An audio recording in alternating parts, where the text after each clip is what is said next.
Book of Deuteronomy, Chapter 1. Moses reminds Israel of Jehovah's promises at Horeb. These are the words that Moses spoke to all Israel beyond the Jordan in the wilderness, in the Arabah opposite the Red Sea, between Paran, Tophel, Laban, Hazeroth, and Dizahab. It is 11 days' journey from Horeb, by way of Mount Seir, to Kadesh Barnea. In the 40th year, on the first day of the 11th month, Moses spoke to the Israelites about all that the Lord had commanded him concerning them, after he had defeated Sihon king of the Amorites, who lived in Heshbon, and Og king of Bashan, who lived in Ashtaroth in Edrei.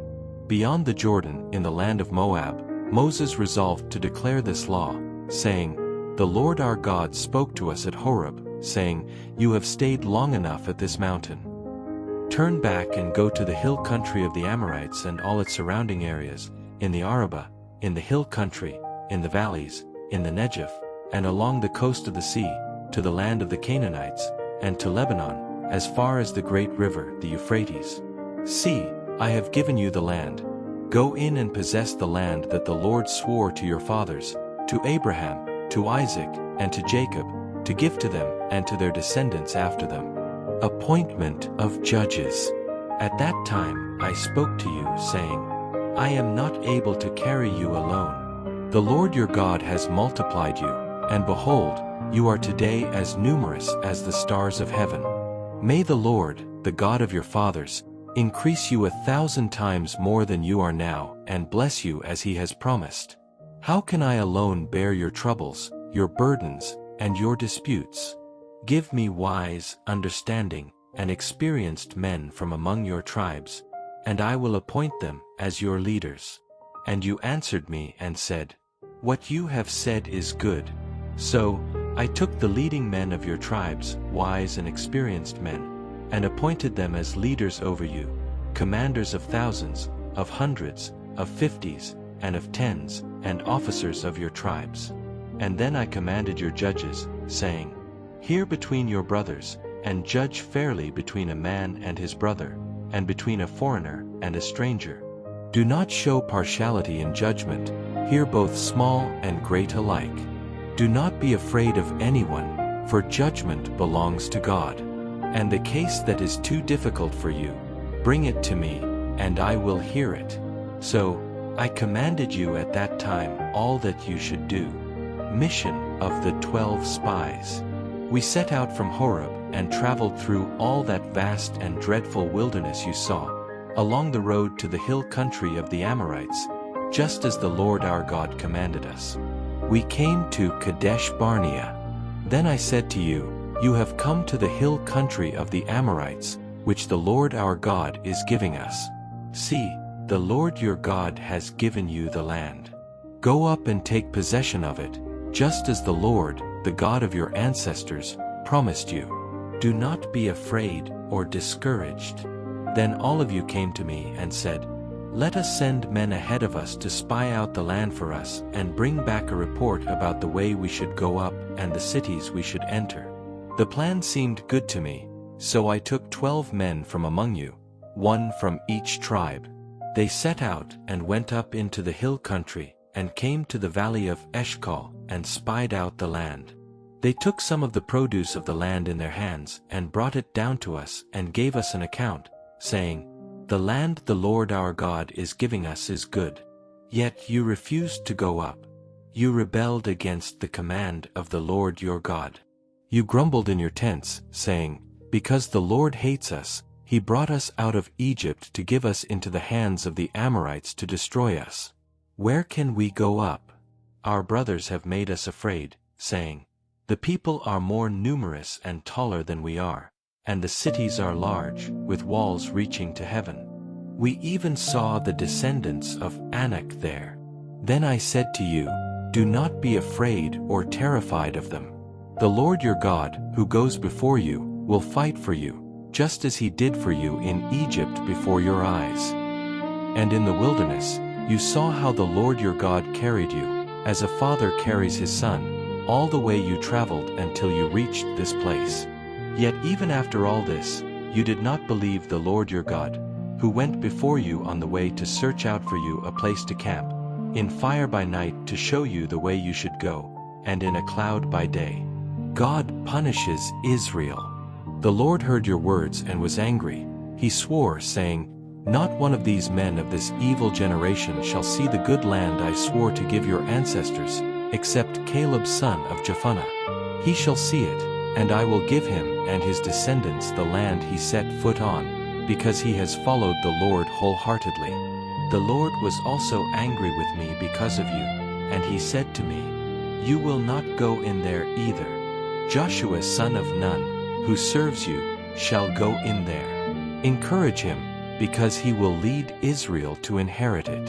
Your little ones, whom you said would be taken as plunder, your children who do not know good from evil, they shall go in there, and I will give them the land, and they shall inherit it. But as for you, turn back and go to the wilderness by way of the Red Sea." The defeat in Hormah. Then you answered and said to me, "We have sinned against the Lord. We will go up and fight, just as the Lord our God has commanded us." So, each of you armed yourselves with your weapons of war, and prepared to go up the mountain. But the Lord said to me, "Tell them, do not go up or fight, for I am not with you, or you will be defeated by your enemies." I spoke to you, but you did not listen. You rebelled against the Lord's command, and presumptuously went up the mountain. The Amorites, who lived in the mountains, came out against you and chased you like a swarm of bees, and defeated you at Seir, as far as Hormah. You returned and wept before the Lord, but he did not listen to your voice or pay attention to you. And you were in Kadesh for many days, the days that you were there. Support this ministry by buying products from our Amazon affiliate store. All products are carefully selected to help you grow in your faith and share God's love with others. Each purchase directly supports our mission and helps us continue to spread the message of hope and salvation. Thank you for your generosity and for being a part of our ministry. Chapter 2. The Years in the Desert. Then we turned back and went out into the wilderness along the road to the Red Sea, as the Lord had told me. We circled Mount Seir for a long time, and the Lord spoke to me, saying, "You have circled this mountain long enough. Now turn north, and command the people, saying, when you pass through the territory of your brothers, the descendants of Esau, who live in Seir, they will be afraid of you. But you must be very careful. Do not attack them, for I will not give you any of their land, not even enough to set the sole of your foot on, because I have given Mount Seir to Esau as his inheritance. You may buy food from them with money and eat, and you may also buy water from them and drink. For the Lord your God has blessed you in all the work of your hands. He knows that you have gone through this great wilderness. These 40 years the Lord your God has been with you, and you have lacked nothing. And we departed from the territory of our brethren the sons of Esau, who dwelt in Seir, by way of the Arabah from Elath and Ezion-Geber. And we turned, and took the way of the wilderness of Moab. Then the Lord said to me, "Do not harass Moab or engage them in war, for I will not give you any of their land as a possession, because I have given Ar to the descendants of Lot as their inheritance." The Emim lived there formerly, a great and numerous people, as tall as the Anakites. They were considered giants, like the Anakites, but the Moabites called them Emim.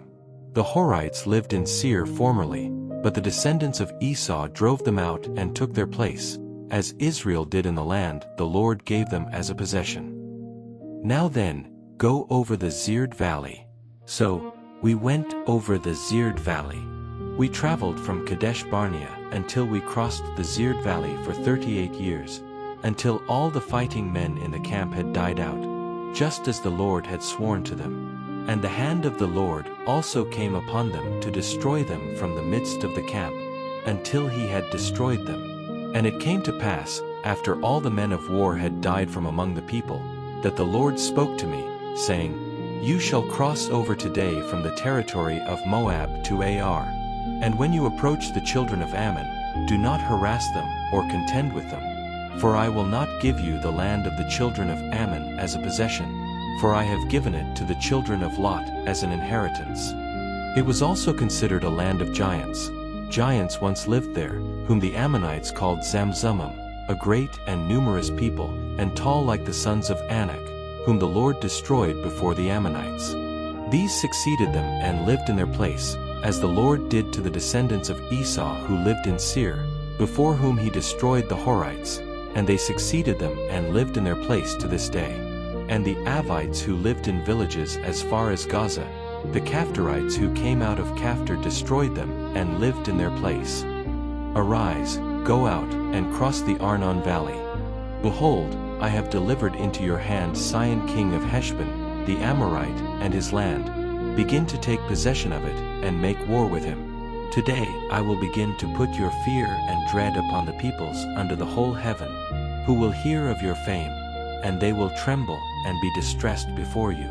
Israel defeats Sihon. So I sent messengers from the desert of Kedemoth to Sihon king of Heshbon with words of peace, saying, Let me pass through your land along the road.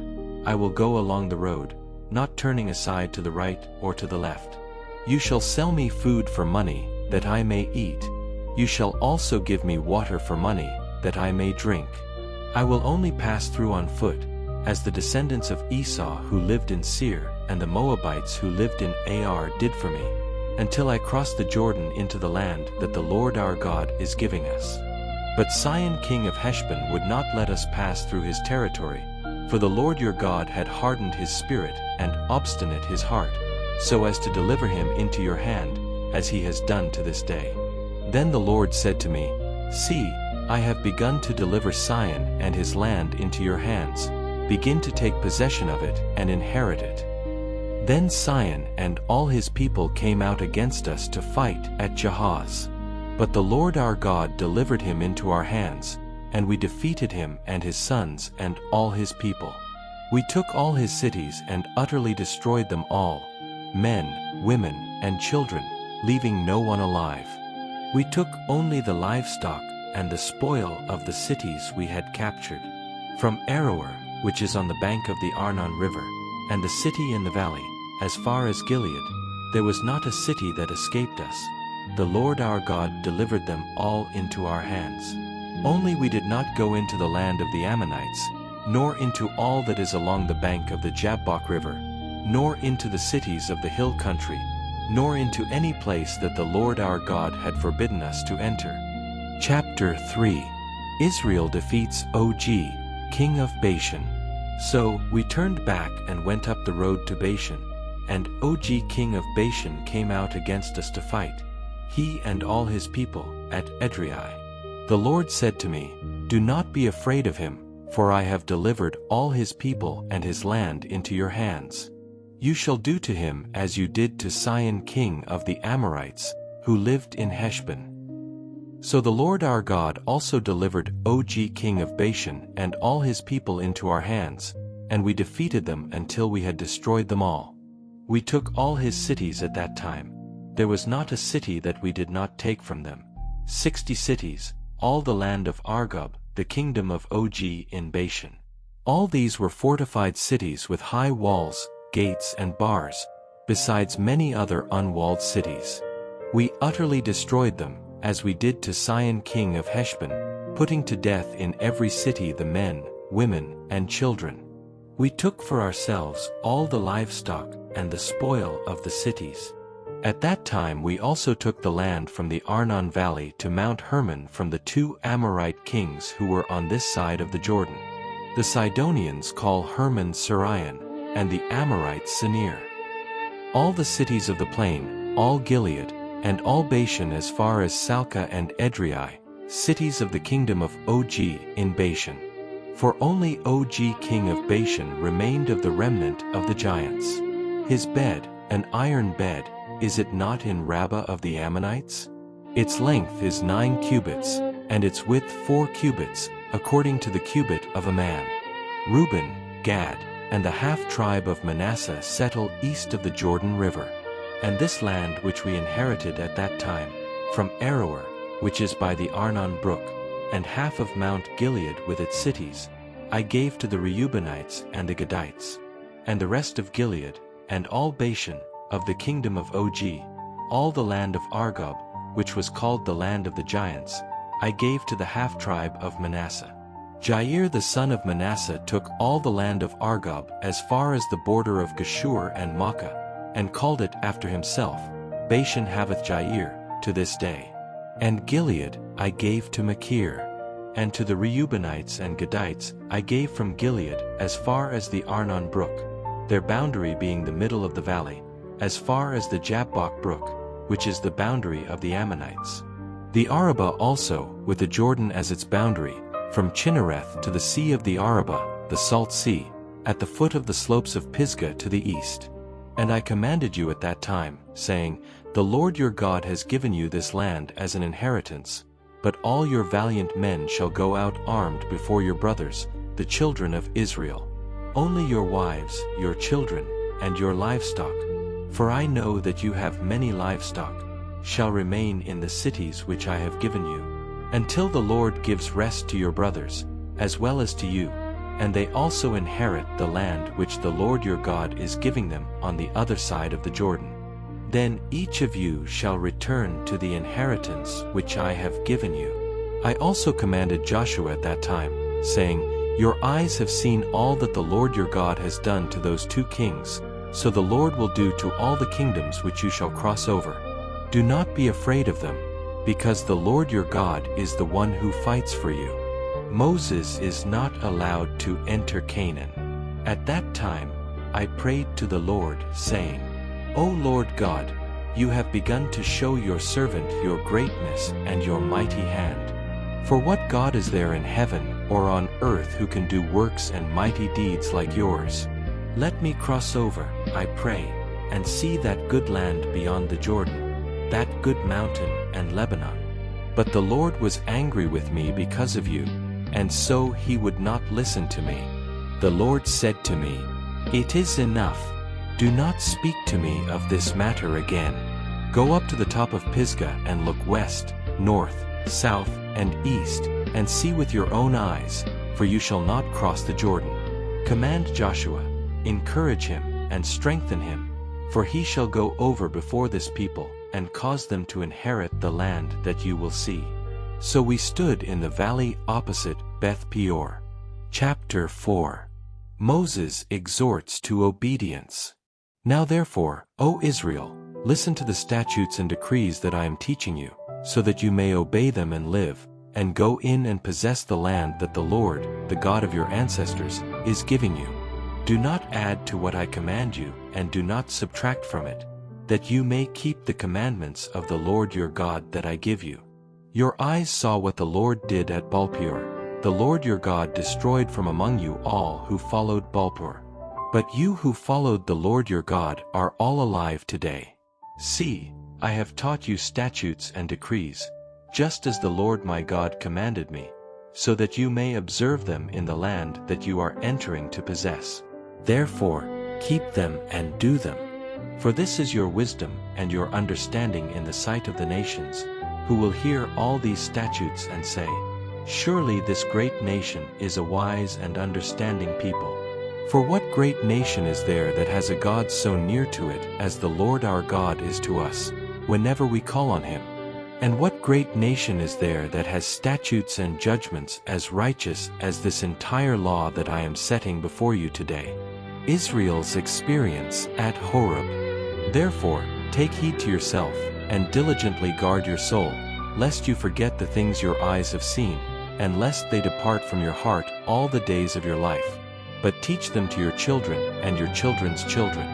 On the day that you stood before the Lord your God at Horeb, when the Lord said to me, Assemble the people to me, that I may let them hear my words, which they shall learn to fear me all the days that they live on the earth, and which they shall teach to their children. And you came near and stood at the foot of the mountain, and the mountain was burning with fire to the midst of heaven, with darkness, cloud, and thick darkness. And the Lord spoke to you out of the midst of the fire. You heard the sound of his words, but you saw no form, except a voice. And he declared to you his covenant, which he commanded you to perform, the 10 Commandments, and wrote them on 2 tablets of stone. The Lord also commanded me at that time to teach you the statutes and judgments, so that you might observe them in the land which you are going over to possess. Warning against idolatry. Therefore, take careful care of yourselves, for you saw no form of any kind on the day the Lord spoke to you out of the fire. Be careful not to corrupt yourselves by making for yourselves an idol, an image of any shape, whether male or female, or any animal on the earth, or any winged bird that flies in the air, or any creature that creeps on the ground, or any fish in the waters below.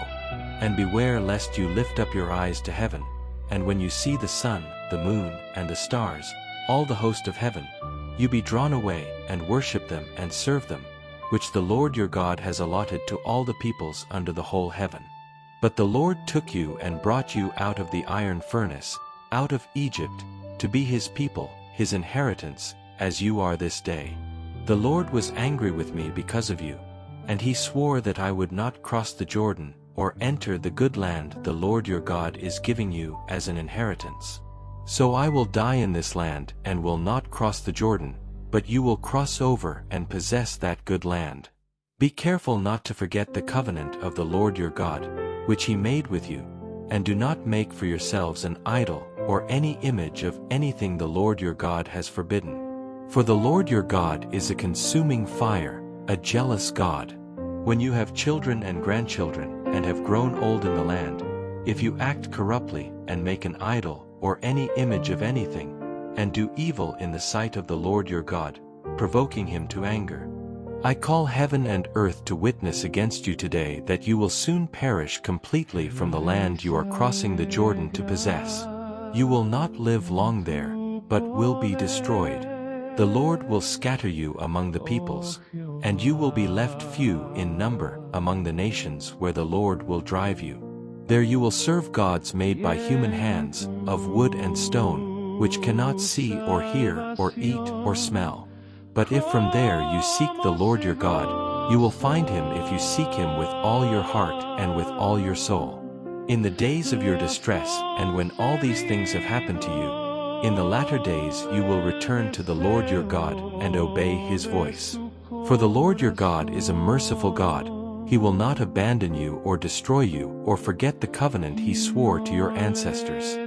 For ask now if in the days that were before you, since the day God created man on the earth, from one end of heaven to the other, anything like this great thing has ever happened, or if anything like it has ever been heard of. Has any people ever heard the voice of God speaking out of the fire, as you have heard, and not perished? Or has God ever attempted to take for himself a nation out of another nation, by trials, by signs, by wonders, by war, by a mighty hand and an outstretched arm, and by awesome deeds, like all that the Lord your God did for you in Egypt before your eyes? You were shown these things so that you might know that the Lord is God. Besides him there is no other. From heaven he made you hear his voice to instruct you. On earth he showed you his great fire, and you heard his words out of the fire. Because he loved your ancestors, he chose their descendants after them and brought you out of Egypt with his presence and with his great power, to drive out before you nations greater and stronger than you, and to bring you in and give you their land as your inheritance, as it is today. Know this day and take to heart that the Lord is God in heaven above and on the earth below. There is no other. Keep his decrees and commands, which I am giving you today, so that it may go well with you and your children after you, and that you may live long in the land the Lord your God is giving you forever. The cities of refuge east of the Jordan. Then Moses set apart 3 cities on this side of the Jordan toward the sunrise, so that the manslayer who killed his neighbor unintentionally, without having had any prior enmity with him, could flee there and save his life by fleeing to one of these cities. Bezer in the wilderness, in the plain, for the Reubenites, Ramoth in Gilead for the Gadites, and Golan in Bashan for the Manasseh people. Moses recapitulates the promulgation of the law. This, then, is the law that Moses set before the children of Israel. These are the testimonies, the statutes, and the decrees that Moses spoke to the children of Israel when they came out of Egypt. On this side of the Jordan, in the valley before Beth Peor, in the land of Sihon king of the Amorites, who lived in Heshbon, whom Moses and the children of Israel defeated when they came out of Egypt. And they possessed his land, and the land of Og king of Bashan, the 2 kings of the Amorites who were on this side of the Jordan, to the east. From Aroer, which is on the bank of the Arnon River, to Mount Zion, which is Hermon, and all the Arabah on this side of the Jordan, to the east, as far as the sea of the Arabah, at the foot of the slopes of Pisgah. Chapter 5. The 10 Commandments. Then Moses summoned all Israel and said to them, "Hear, O Israel, the statutes and decrees that I am speaking in your hearing today. Learn them and be careful to obey them. The Lord our God made a covenant with us at Horeb. The Lord did not make this covenant with our ancestors, but with us, all of us who are alive here today. The Lord spoke to you face to face on the mountain out of the fire. At that time I stood between the Lord and you to declare to you the word of the Lord, because you were afraid of the fire and did not go up the mountain. He said, I am the Lord your God, who brought you out of the land of Egypt, out of the house of slavery. You shall have no other gods before me. You shall not make for yourself a carved image, or any likeness of anything that is in heaven above, or that is on the earth beneath, or that is in the water under the earth. You shall not bow down to them or serve them. For I, the Lord your God, am a jealous God, punishing the children for the sin of the parents to the 3rd and 4th generation of those who hate me, but showing love to 1,000 generations of those who love me and keep my commandments. You shall not misuse the name of the Lord your God, for the Lord will not hold anyone guiltless who misuses his name. Observe the Sabbath day by keeping it holy, as the Lord your God has commanded you. 6 days you shall labor and do all your work, but the 7th day is a Sabbath to the Lord your God. On it you shall not do any work, neither you, nor your son or daughter, nor your male or female servant, nor your ox or donkey or any of your animals, nor any foreigner residing in your towns, so that your male and female servants may rest as you do. Remember that you were a slave in the land of Egypt, and that the Lord your God brought you out of there with a mighty hand and an outstretched arm. Therefore the Lord your God has commanded you to keep the Sabbath day. Honor your father and your mother, as the Lord your God has commanded you, so that you may live long, and that it may go well with you in the land that the Lord your God is giving you. You shall not murder. You shall not commit adultery. You shall not steal. You shall not bear false witness against your neighbor. You shall not covet your neighbor's wife, nor desire your neighbor's house, nor his field, nor his male servant, nor his female servant, nor his ox, nor his donkey, nor anything that is your neighbor's. The terror of the town. These words the Lord spoke to all your assembly on the mountain out of the fire, the cloud, and the thick darkness, with a loud voice, and he added no more. He wrote them on 2 tablets of stone and gave them to me. When you heard the voice from the darkness and saw the mountain ablaze, all your tribal leaders and elders came to me, and said, See, the Lord our God has shown us his glory and his greatness, and we have heard his voice from the fire. Today we have seen that the Lord speaks to man, and he lives. Why should we die? This great fire will consume us. If we hear the voice of the Lord our God just one more time, we will die. For what is man, that he should hear the voice of the living God speaking out of the fire, as we have, and live? Go near and hear all that the Lord our God says, and you shall tell us everything that the Lord our God tells you, and we will hear and do it. The Lord heard the sound of your words when you spoke to me, and the Lord said to me, I have heard the voice of the words of this people, which they have spoken to you. Everything they have said is good. Oh, that they had such a heart in them that they would fear me, and always keep all my commandments, that it might go well with them and their children forever. Go and tell them, Return to your tents.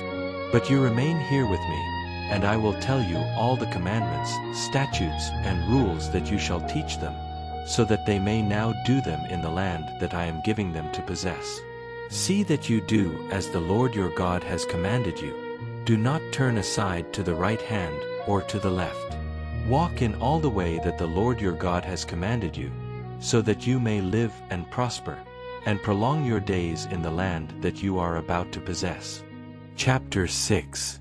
The Great Commandment.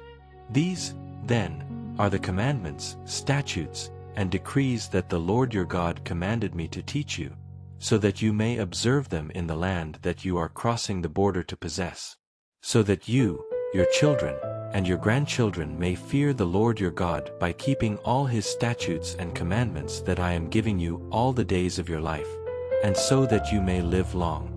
Hear, therefore, O Israel, and be careful to obey them, so that it may go well with you in the land flowing with milk and honey, and that you may increase greatly, as the Lord, the God of your ancestors, has promised you. Hear, O Israel, the Lord our God, the Lord is one. You shall love the Lord your God with all your heart and with all your soul and with all your strength. These words that I am commanding you today shall be on your heart. You shall teach them diligently to your children, and shall talk of them when you sit in your house, and when you walk by the way, and when you lie down, and when you rise up. You shall bind them as a sign on your hand, and they shall be as frontlets between your eyes. You shall write them on the doorposts of your house and on your gates. Exhortations to obedience. When the Lord your God brings you into the land he swore to your ancestors, to Abraham, Isaac, and Jacob, to give you, a land with large, flourishing cities you did not build, houses filled with all kinds of good things you did not provide, wells you did not dig, and vineyards and olive groves you did not plant. And when you have eaten and are satisfied, be careful that you do not forget the Lord, who brought you out of Egypt, out of the land of slavery. Fear the Lord your God and serve him alone. Take your oaths in his name. Do not follow other gods, the gods of the peoples around you, because the Lord your God is a jealous God among you. He is trying to prevent his anger from burning against you, and him from destroying you from the face of the earth. Do not put the Lord your God to the test as you did at Massah. Carefully observe the commandments of the Lord your God, and his testimonies and his statutes that he has commanded you. Do what is right and good in the sight of the Lord, so that it may go well with you, and that you may go in and possess the good land that the Lord swore to your ancestors, so that he may drive out your enemies before you, as the Lord has promised. In time to come, when your son asks you, "What is the meaning of the testimonies, the statutes, and the decrees that the Lord our God commanded you?" Then you shall say to your son, "We were Pharaoh's slaves in Egypt, and the Lord brought us out of Egypt with a mighty hand. The Lord performed great and awesome signs and wonders in Egypt, against Pharaoh and all his household, before our eyes. He brought us out of there to bring us in and give us the land that he swore to our ancestors. And the Lord commanded us to observe all these statutes and to fear the Lord our God, so that it might go well with us always, and that he might preserve our lives, as it is this day. And it will be our righteousness if we are careful to observe all these commandments before the Lord our God, as he has commanded us." Chapter 7. Warnings against idolatry in Canaan. When the Lord your God has brought you into the land you are about to enter and possess, and he has driven out before you many nations, the Hittites, Girgashites, Amorites, Canaanites, Perizzites, Hivites, and Jebusites, 7 nations larger and stronger than you, and the Lord your God has delivered them over to you and you have defeated them, then you must utterly destroy them. Make no treaty with them and show them no mercy. Do not intermarry with them. Do not give your daughters to their sons or take their daughters for your sons, because they will turn your children away from following me to serve other gods. Then the Lord's anger will burn against you, and he will quickly destroy you. But this is what you must do to them: break down their altars, smash their sacred stones, cut down their Asherah poles, and burn their idols in the fire. A holy people for Jehovah. For you are a holy people to the Lord your God. The Lord your God has chosen you to be a people for his own possession, out of all the peoples who are on the face of the earth. It was not because you were more numerous than other peoples that the Lord set his affection on you and chose you, for you were the fewest of all peoples. But it was because the Lord loved you and kept the oath that he swore to your ancestors that the Lord brought you out with a mighty hand and redeemed you from the land of slavery, from the power of Pharaoh king of Egypt. Know therefore that the Lord your God is God. He is the faithful God, keeping his covenant of love to 1,000 generations of those who love him and keep his commandments. He repays those who hate him to their face by destroying them. He will not be slow to repay those who hate him to their face. Therefore, be careful to observe the commands, decrees, and laws that I am giving you today. Blessings of obedience. Because you have listened to these decrees and have kept and obeyed them, the Lord your God will keep with you the covenant and the mercy he swore to your ancestors. He will love you, bless you, and multiply you. He will bless the fruit of your womb and the fruit of your land, your grain, your new wine, your oil, the increase of your cattle, and the offspring of your flocks, in the land he swore to your ancestors to give you. You will be blessed above all peoples. There will be no barren man or woman among you, nor any barren livestock.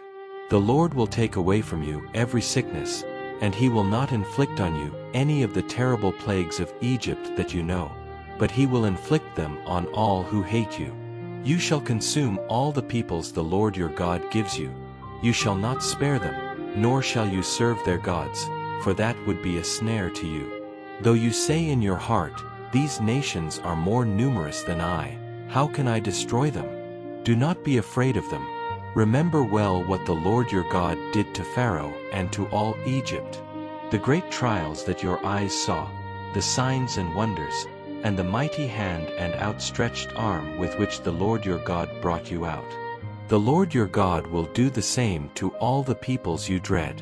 The Lord your God will also send hornets among them until those who are left and those who hide from you perish. Do not be terrified because of them, for the Lord your God is with you, a great and awesome God. The Lord your God will drive out these nations before you little by little. You will not be able to destroy them all at once, or the wild animals will become too numerous for you. The Lord your God will deliver them over to you and will crush them with a great blow until they are destroyed. He will deliver their kings into your hand, and you will blot out their names from under heaven. No one will be able to stand against you until you have destroyed them. You shall burn the images of their gods with fire. You shall not covet their silver or gold to take it for yourselves, lest you be ensnared by it, for it is an abomination to the Lord your God. You shall not bring any abominable thing into your house, lest you become an accursed thing. You shall utterly abhor and detest it, for it is an accursed thing. Chapter 8. The good land that they are to possess. Be careful to obey every command I am giving you today, so that you may live and increase in number, and go in and possess the land the Lord swore to give your ancestors. Remember how the Lord your God led you all the way in the wilderness these 40 years, to humble and test you in order to know what was in your heart, whether or not you would keep his commands. He humbled you, causing you to hunger and then feeding you with manna, which neither you nor your ancestors had known, to teach you that man does not live on bread alone but on every word that comes from the mouth of the Lord. Your clothes did not wear out and your feet did not swell these 40 years. Know in your heart that as a man disciplines his son, so the Lord your God disciplines you. You shall therefore keep the commandments of the Lord your God, walking in his ways and fearing him. For the Lord your God is bringing you into a good land, a land with brooks, streams, and springs flowing out into the valleys and hills, a land of wheat and barley, vines, fig trees, and pomegranates, a land of olive oil and honey, a land where bread will not be scarce and you will lack nothing, a land whose stones are iron and from whose hills you can mine copper. When you have eaten and are satisfied, You will bless the Lord your God for the good land he has given you. A warning not to forget God. Be careful that you do not forget the Lord your God, failing to observe his commands, his decrees and his statutes that I am giving you today. Otherwise, when you have eaten and are satisfied, and have built fine houses and settled down, and your herds and flocks grow large, and your silver and gold increase, and all you have is multiplied, then your heart will become proud, and you will forget the Lord your God, who brought you out of Egypt, out of the land of slavery, who led you through the vast and dreadful wilderness, that was with fiery serpents and scorpions, and a thirsty land where there was no water, and brought you water out of the flinty rock, who fed you in the wilderness with manna, which your ancestors had not known, humbling and testing you so that in the end it might go well with you, and say in your heart, My power and the strength of my hand have produced this wealth for me. But remember the Lord your God, for it is he who gives you the power to produce wealth, so that he may confirm his covenant, which he swore to your ancestors, as it is today. But if you forget the Lord your God and follow other gods and worship and bow down to them, I testify against you today that you will certainly perish. Like the nations the Lord will destroy before you, so you will perish, because you did not obey the voice of the Lord your God. Chapter 9. God will destroy the nations of Canaan. Hear, O Israel, you are about to cross the Jordan today to go in and dispossess nations greater and stronger than you, cities large and fortified up to heaven, a great and tall people, the descendants of the Anakim, of whom you know, and of whom you have heard it said, Who can stand against the sons of Anak? Know therefore today that it is the Lord your God who goes before you like a consuming fire, who will destroy them and subdue them before you. And you shall drive them out and destroy them quickly, as the Lord has promised you.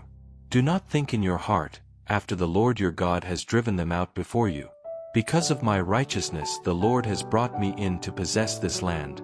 For it is because of the wickedness of these nations that the Lord is driving them out before you. It is not because of your righteousness or the uprightness of your heart that you go in to possess their land, but because of the wickedness of these nations the Lord your God is driving them out before you, and to confirm the word that the Lord swore to your fathers Abraham, Isaac, and Jacob. Israel's rebellion at Horeb. Therefore, know that it is not because of your righteousness that the Lord your God is giving you this good land to possess, for you are a stiff-necked people. Remember, do not forget, how you provoked the Lord your God to anger in the wilderness. From the day you came out of the land of Egypt until you came to this place, you have been rebellious against the Lord. At Horeb you provoked the Lord to anger, and the Lord was angry with you and was ready to destroy you. When I went up the mountain to receive the stone tablets, the tablets of the covenant that the Lord made with you, I was on the mountain 40 days and 40 nights, without eating bread or drinking water. Then the Lord gave me the 2 stone tablets written with the finger of God. On them were written all the words that the Lord had spoken to you on the mountain out of the fire on the day of the assembly. At the end of the 40 days and 40 nights, the Lord gave me the 2 stone tablets, the tablets of the covenant. Then the Lord said to me, Get up, go down quickly from here, for your people, whom you brought out of Egypt, have corrupted themselves. They have quickly turned aside from the way that I commanded them. They have made for themselves a molten image. The Lord said to me, I have observed this people, and indeed, they are a stiff-necked people. Let me alone, that I may destroy them and blot out their name from under heaven, and I will make you over a powerful nation, much more numerous than they. So I turned and came down from the mountain, which was burning with fire, with the tablets of the covenant in my 2 hands. And I looked, and behold, you had sinned against the Lord your God. You had made for yourselves a molten calf, turning quickly from the way that the Lord commanded you. So I took the 2 tablets and threw them away from my 2 hands and broke them before your eyes. And I fell down before the Lord, as before, for 40 days and 40 nights. I neither ate bread nor drank water because of all your sin that you had committed, doing evil in the sight of the Lord to provoke him to anger. For I was afraid because of the fury and wrath with which the Lord was angry with you to destroy you. But the Lord listened to me, even this time. The Lord was also very angry with Aaron to destroy him, and I prayed for Aaron at that time also. Then I took the object of your sin, the calf you had made, and burned it in the fire, and ground it very finely until it was reduced to powder.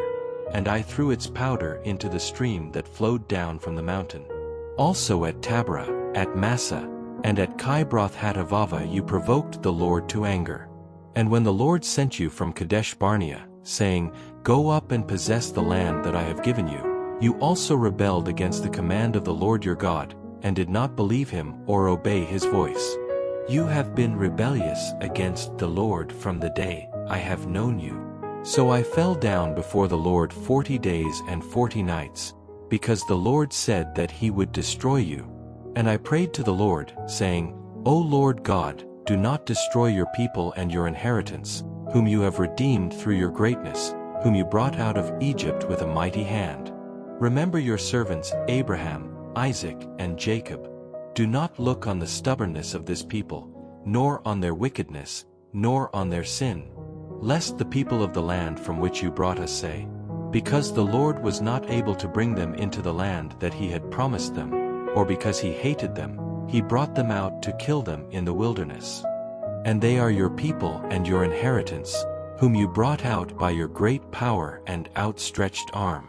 Chapter 10. The Renewed Pact.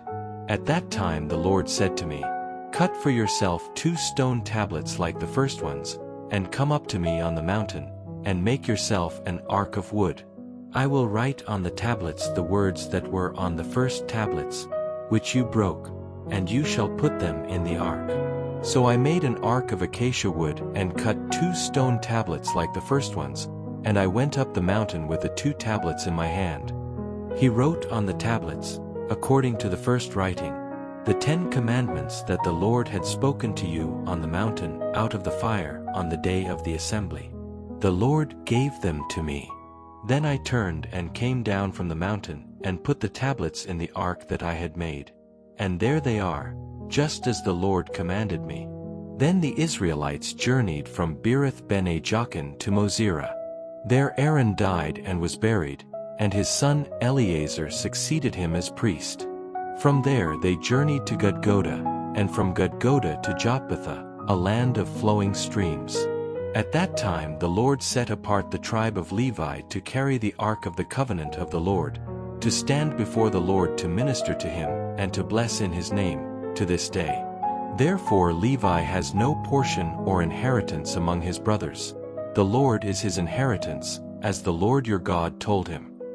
And I remained on the mountain, as in the first days, 40 days and 40 nights. And the Lord listened to me this time also, and the Lord was not willing to destroy you. Then the Lord said to me, Arise, go, so that you may go before the people, that they may go in and possess the land which I swore to their fathers to give them. What God requires. And now, Israel, what does the Lord your God require of you, but to fear the Lord your God, to walk in all his ways, to love him, to serve the Lord your God with all your heart and with all your soul, and to keep the Lord's commands and decrees, which I am giving you today for your good. Behold, the heavens, even the highest heavens, belong to the Lord your God, as does the earth and everything in it. The Lord set his affection on your ancestors and loved them, and he chose you, their descendants, above all the peoples, as he is this day.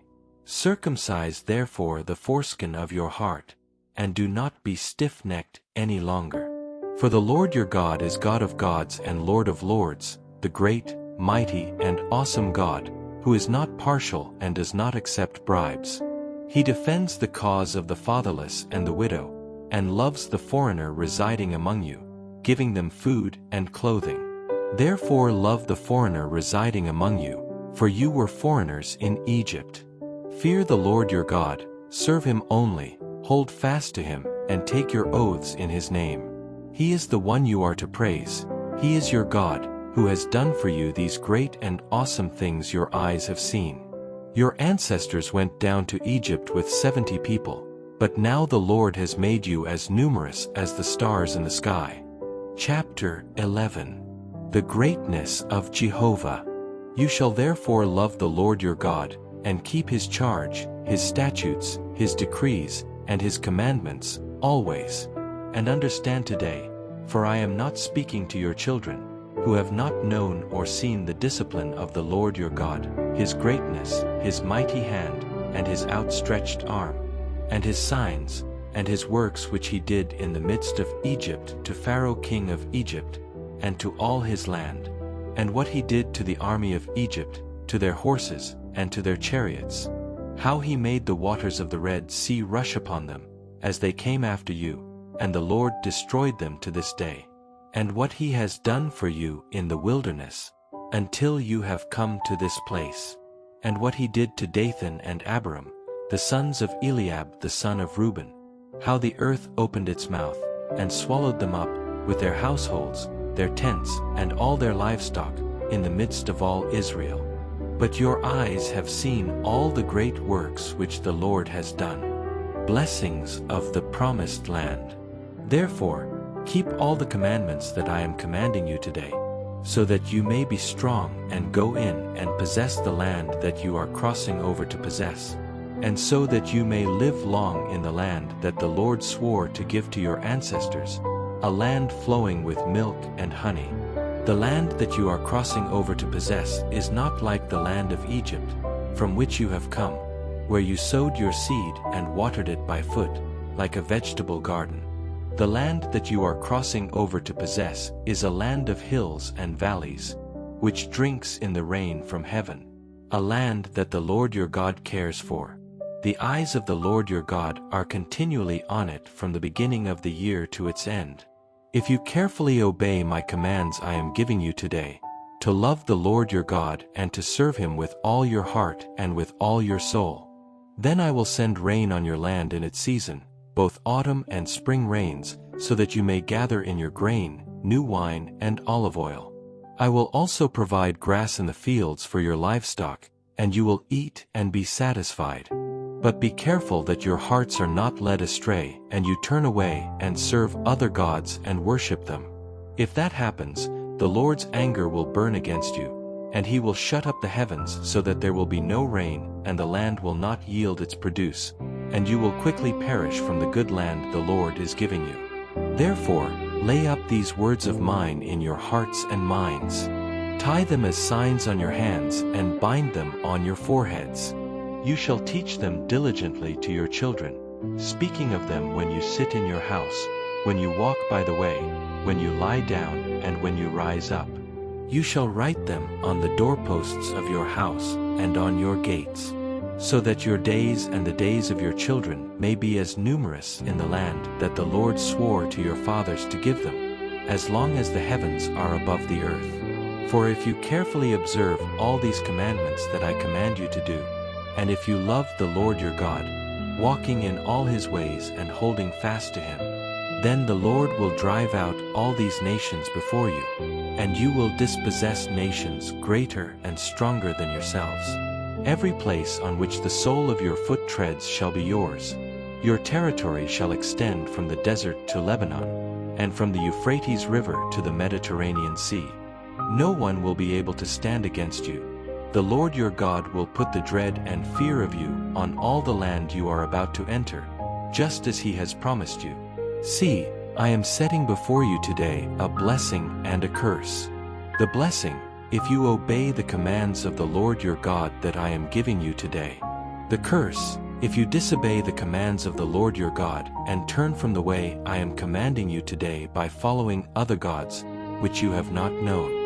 When the Lord your God has brought you into the land you are about to possess, you are to place the blessing on Mount Gerizim and the curse on Mount Ebal, which are beyond the Jordan, west of the road, in the land of the Canaanites who live in the Arabah, opposite Gilgal, near the great trees of More.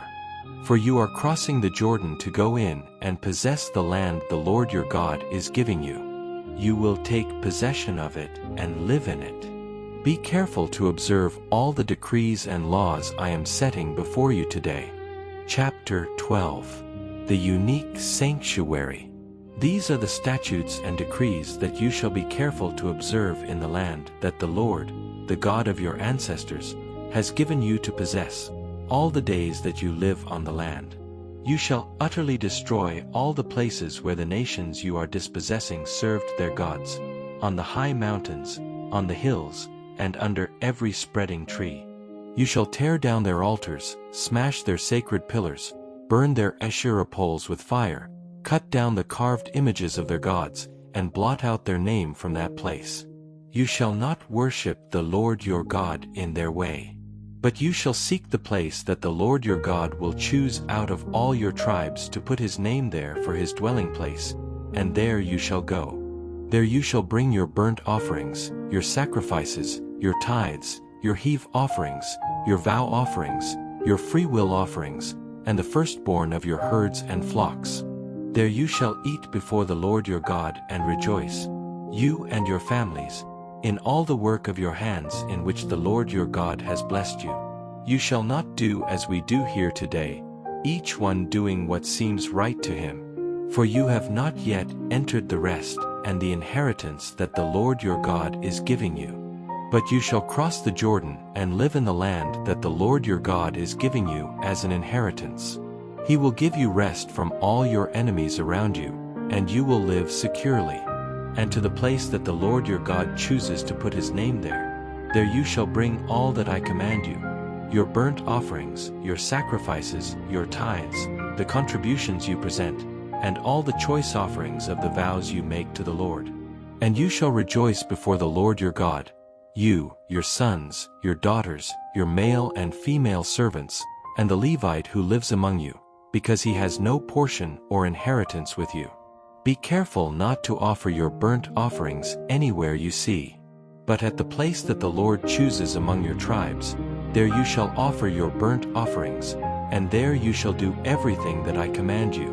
Nevertheless, you may slaughter and eat meat in all your towns as much as you like, according to the blessing that the Lord your God has given you. The unclean and the clean may eat it, as they would the meat of a gazelle or a deer. But you shall not eat the blood. You shall pour it out on the ground like water. You shall not eat within your towns the tithe of your grain, your wine, or your oil, nor the firstborn of your herds or flocks, nor the vow offerings you make, nor the freewill offerings, nor the heave offerings you present. But you shall eat them before the Lord your God in the place the Lord your God chooses, you, your son, your daughter, your male servant, your female servant, and the Levite residing within your towns. You shall rejoice before the Lord your God in all the work of your hands. Be careful not to neglect the Levite as long as you live in the land. When the Lord your God enlarges your territory as he has promised you, and you say, I will eat meat, because you desire it, then you may eat as much as you desire.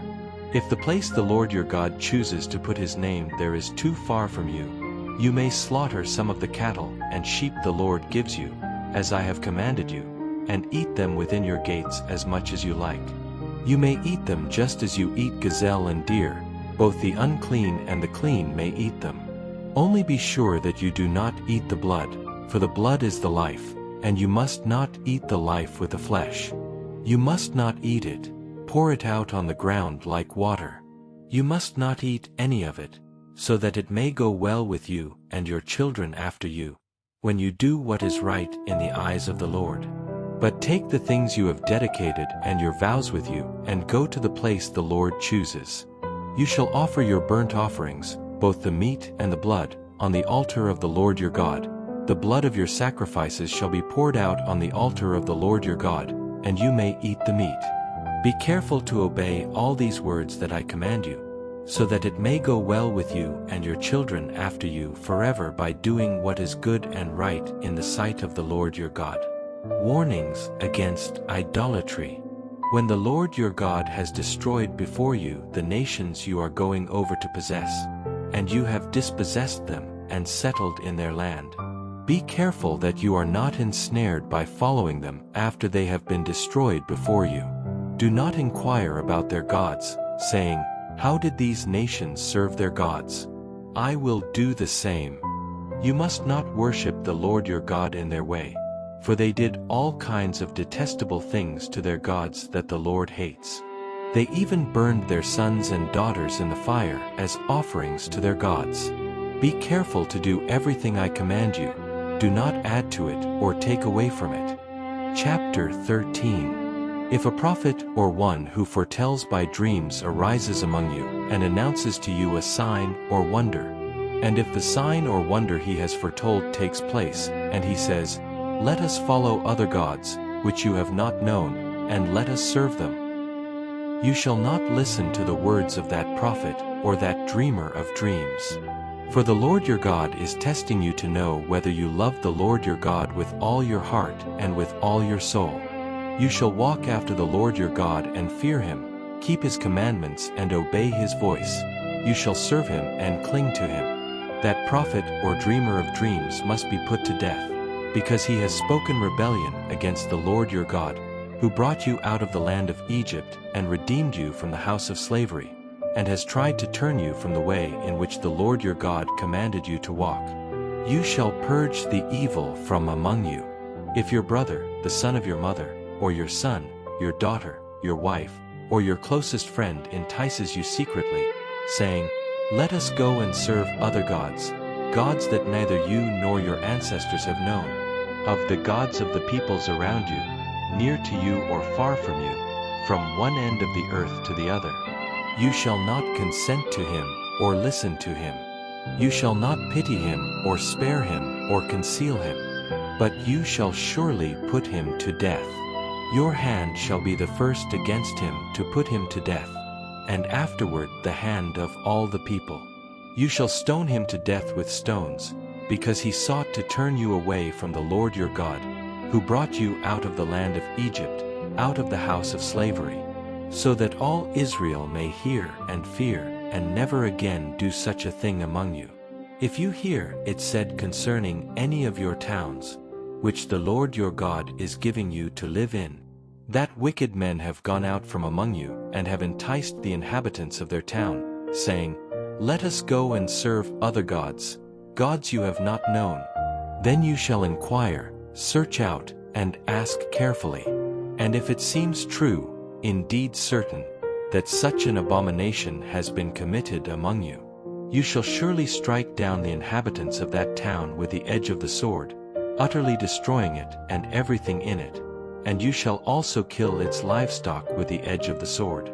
You shall gather all its plunder into the middle of its public square, and burn the town and all its plunder as a burnt offering to the Lord your God. It shall become a heap of ruins forever, it shall never be rebuilt. And none of the devoted things shall cling to your hand, so that the Lord may turn from his fierce anger, and have mercy on you, and be gracious to you, and multiply you, as he swore to your ancestors. If you obey the voice of the Lord your God, keeping all his commandments that I am commanding you today, to do what is right in the sight of the Lord your God. Chapter 14. You are the children of the Lord your God. You shall not cut yourselves or shave your heads for the dead, for you are a holy people to the Lord your God, and the Lord has chosen you to be a people for his own possession out of all the peoples who are on the face of the earth. Clean and unclean animals. You shall not eat any detestable thing. These are the animals you may eat: the ox, the sheep, the goat, the deer, the gazelle, the roe deer, the wild goat, the ibex, the antelope, and the wild sheep. And every animal with a cloven hoof that has 2 cloven hooves and chews the cud, you may eat. But these you shall not eat among those that chew the cud or have cloven hooves: the camel, the hare, and the rabbit. For they chew the cud but do not have cloven hooves, they are unclean for you.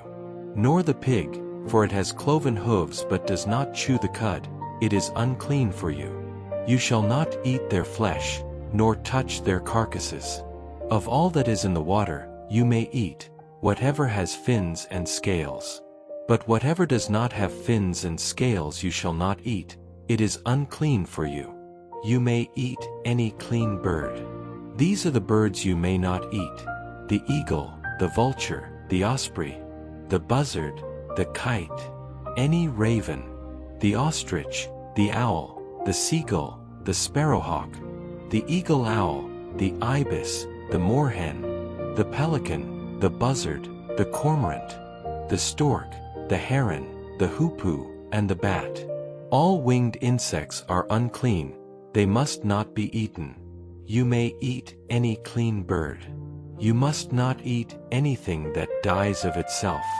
You may give it to a foreigner residing in your towns, and they may eat it, or you may sell it to a foreigner, for you are a people holy to the Lord your God. You must not boil a young goat in its mother's milk. The law of tithing. You shall surely tithe all the produce of your seed that comes from the field year by year. And you shall eat before the Lord your God in the place that he chooses to make his name dwell there, the tithe of your grain, your new wine, and your oil, and the firstborn of your herds and flocks, that you may learn to fear the Lord your God always.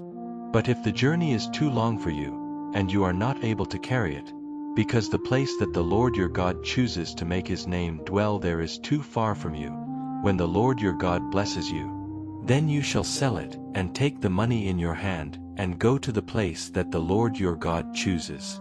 And you shall spend the money for whatever you wish, for cattle, for sheep, for wine, for strong drink, or for whatever your heart desires. And you shall eat there before the Lord your God, and you and your household shall rejoice. You shall not neglect the Levite who lives within your towns, for he has no portion or inheritance with you. At the end of every 3 years you shall bring out all the tithe of your produce of that year, and store it up within your towns. Then the Levite, who has no portion or inheritance with you, and the foreigner, the fatherless, and the widow who are within your towns may come and eat and be satisfied, so that the Lord your God may bless you in all the work of your hands. Chapter 15. The Year of Remission. Every 7 years you shall grant a release. And this is the manner of the release. Whoever has made a loan with his hand and obligated his neighbor with it, he shall forgive his debtor. He shall not exact it of his neighbor or his brother, because the Lord's release has been proclaimed. You shall demand repayment from a foreigner, but whatever your brother owes you, you shall forgive, so that there will be no beggar among you. For the Lord will bless you abundantly in the land that the Lord your God is giving you as an inheritance to possess, if you faithfully obey the voice of the Lord your God, to observe carefully all these commandments that I command you today. For the Lord your God will bless you as he has promised, and you will lend to many nations, but you will borrow from none. You will rule over many nations, but they will not rule over you. Loans to the poor.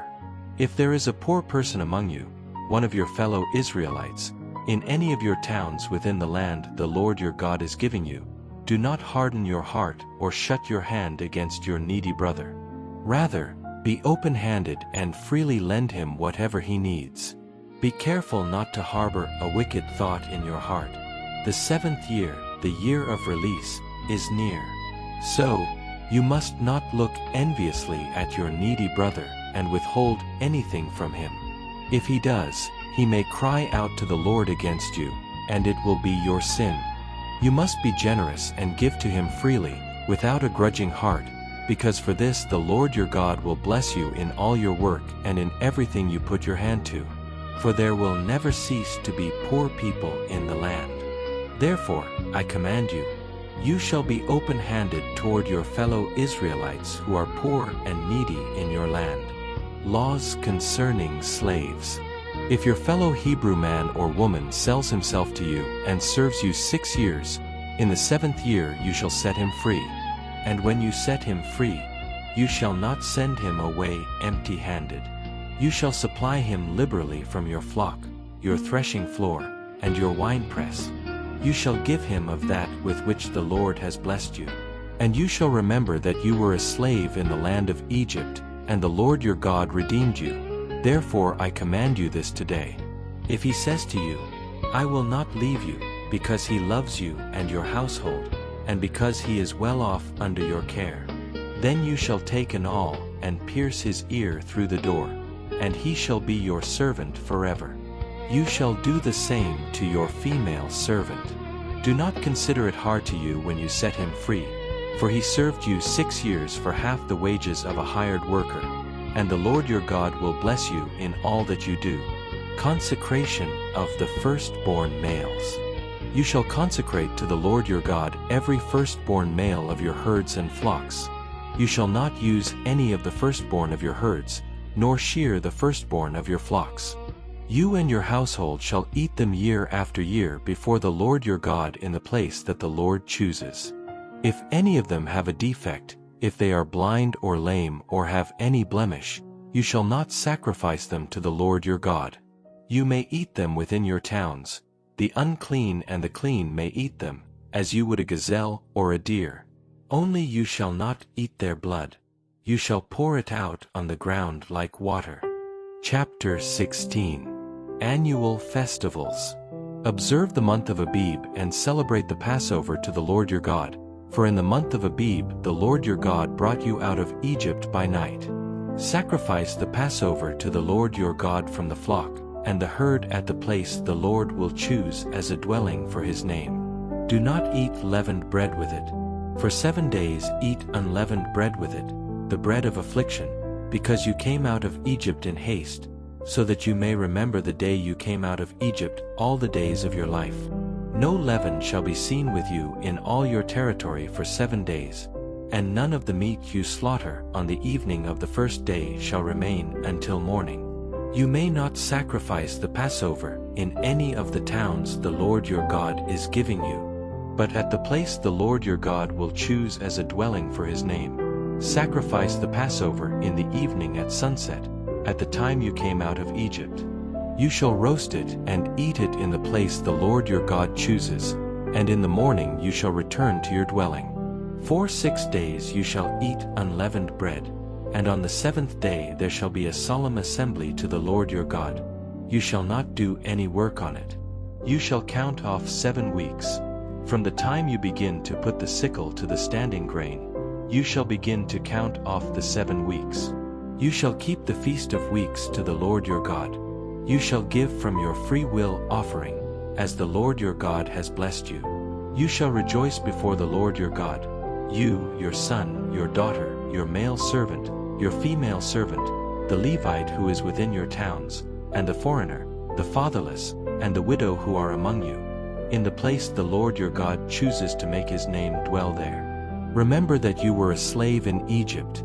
Therefore, you shall keep and observe these statutes. You shall celebrate the Feast of Tabernacles for 7 days, after you have gathered in the harvest of your threshing floor and your winepress. You shall rejoice in your feasts, you, your son, your daughter, your male servant, your female servant, the Levite, the foreigner, the fatherless, and the widow who are within your towns. For 7 days you shall celebrate a feast to the Lord your God in the place that the Lord chooses, because the Lord your God will bless you in all your produce and in all the work of your hands, and you will be truly joyful. 3 times a year all your males shall appear before the Lord your God in the place he chooses, at the Feast of Unleavened Bread, at the Feast of Weeks, and at the Feast of Tabernacles. None of them shall appear before the Lord empty-handed. Each one shall bring an offering in proportion to the blessing the Lord your God has given you. Administration of justice. Appoint judges and officials in all your towns, which the Lord your God is giving you, according to your tribes, and they shall judge the people with righteous judgment. Do not pervert justice, do not show partiality, and do not take a bribe, for a bribe blinds the eyes of the wise and subverts the words of the righteous. Pursue justice, and only justice, that you may live and inherit the land the Lord your God is giving you. You shall not plant any tree as an Asherah pole beside the altar of the Lord your God that you will make for yourself, nor shall you set up a pillar which the Lord your God hates. Chapter 17. You shall not offer as a sacrifice to the Lord your God an ox or a sheep in which there is a blemish or any defect, for that is an abomination to the Lord your God. If there is found among you, within any of your towns that the Lord your God is giving you, a man or woman who has done evil in the sight of the Lord your God, in transgressing his covenant, going and serving other gods and bowing down to them, whether to the sun or the moon or any of the host of heaven, which I have forbidden, and it is brought to you, and after you have heard it and investigated it thoroughly, and it seems certain that such an abomination has been committed in Israel, then you shall bring out to your gates the man or woman who has done this evil thing, whether man or woman, and you shall stone them to death with stones. On the testimony of 2 or 3 witnesses, a person shall be put to death. He shall not be put to death on the testimony of 1 witness. The hand of the witnesses shall be first against him to put him to death, and afterward the hand of all the people. So you shall purge the evil from your midst. When you encounter a difficult case in a trial, whether it be one kind of bloodshed or one kind of legal right or one kind of injury, in a legal dispute within your towns, then you shall arise and go to the place that the Lord your God chooses. You shall go to the Levitical priests and to the judge who is in office at that time and inquire of them, and they shall tell you the verdict of the case. You shall do according to the verdict that they give you at the place that the Lord chooses, and you shall be careful to do according to all that they tell you. You shall do according to the law that they teach you and according to the judgment that they declare to you. You shall not turn aside to the right or to the left from the verdict that they declare to you. And the man who acts presumptuously, not obeying the priest who stands to minister there before the Lord your God, or the judge, that man shall be put to death, and you shall purge the evil from the midst of Israel. And all the people shall hear, and fear, and not be presumptuous. Instructions about a king. When you have entered the land the Lord your God is giving you, and have taken possession of it and settled in it, and you say, I will set a king over me like all the nations around me. You must set over you the one the Lord your God chooses. He must be one of your own people. You may not set over you a foreigner who is not one of your own people. He must not acquire many horses for himself or cause the people to return to Egypt to acquire more horses, because the Lord has said to you, you must never go back that way again. He must not acquire many wives, or his heart will be led astray. He must not accumulate large amounts of silver and gold for himself. When he sits on the throne of his kingdom, he is to write for himself a copy of this law in a book, from the original that is in the custody of the Levitical priests. He shall keep it with him and read in it all the days of his life, so that he may learn to fear the Lord his God, to keep all the words of this law and these statutes, and to do them, so that his heart may not be lifted up above his brothers, nor turn aside from the commandment to the right hand or to the left, that he may prolong his days in his kingdom, he and his children, in the midst of Israel. Chapter 18. The portions of the Levites. The Levitical priests, that is, the whole tribe of Levi, shall have no portion or inheritance in Israel. They shall eat of the burnt offerings to the Lord and of his inheritance. They shall have no inheritance among their brothers. The Lord is their inheritance, as he has told them. And this shall be the priest's due from the people, from those who offer a sacrifice of an ox or a sheep. They shall give to the priest the shoulder, the cheeks, and the stomach. The first fruits of your grain, your new wine, and your olive oil, and the first of the wool of your flocks you shall give him. For the Lord your God has chosen him out of all your tribes to stand and minister in the name of the Lord, he and his descendants forever.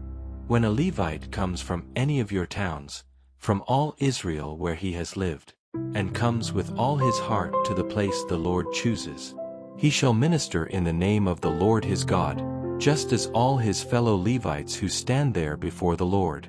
He shall eat the same portion as the others, in addition to his inheritance.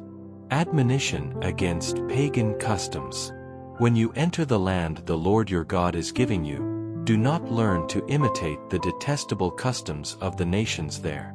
Let no one be found among you who sacrifices their son or daughter in the fire, who practices divination or sorcery, interprets omens, engages in witchcraft, casts spells, is a medium or spiritist, or who consults the dead.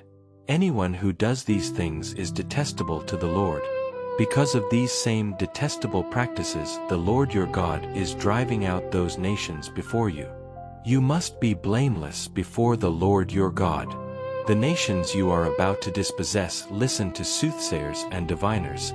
But as for you, the Lord your God has not permitted you to do so.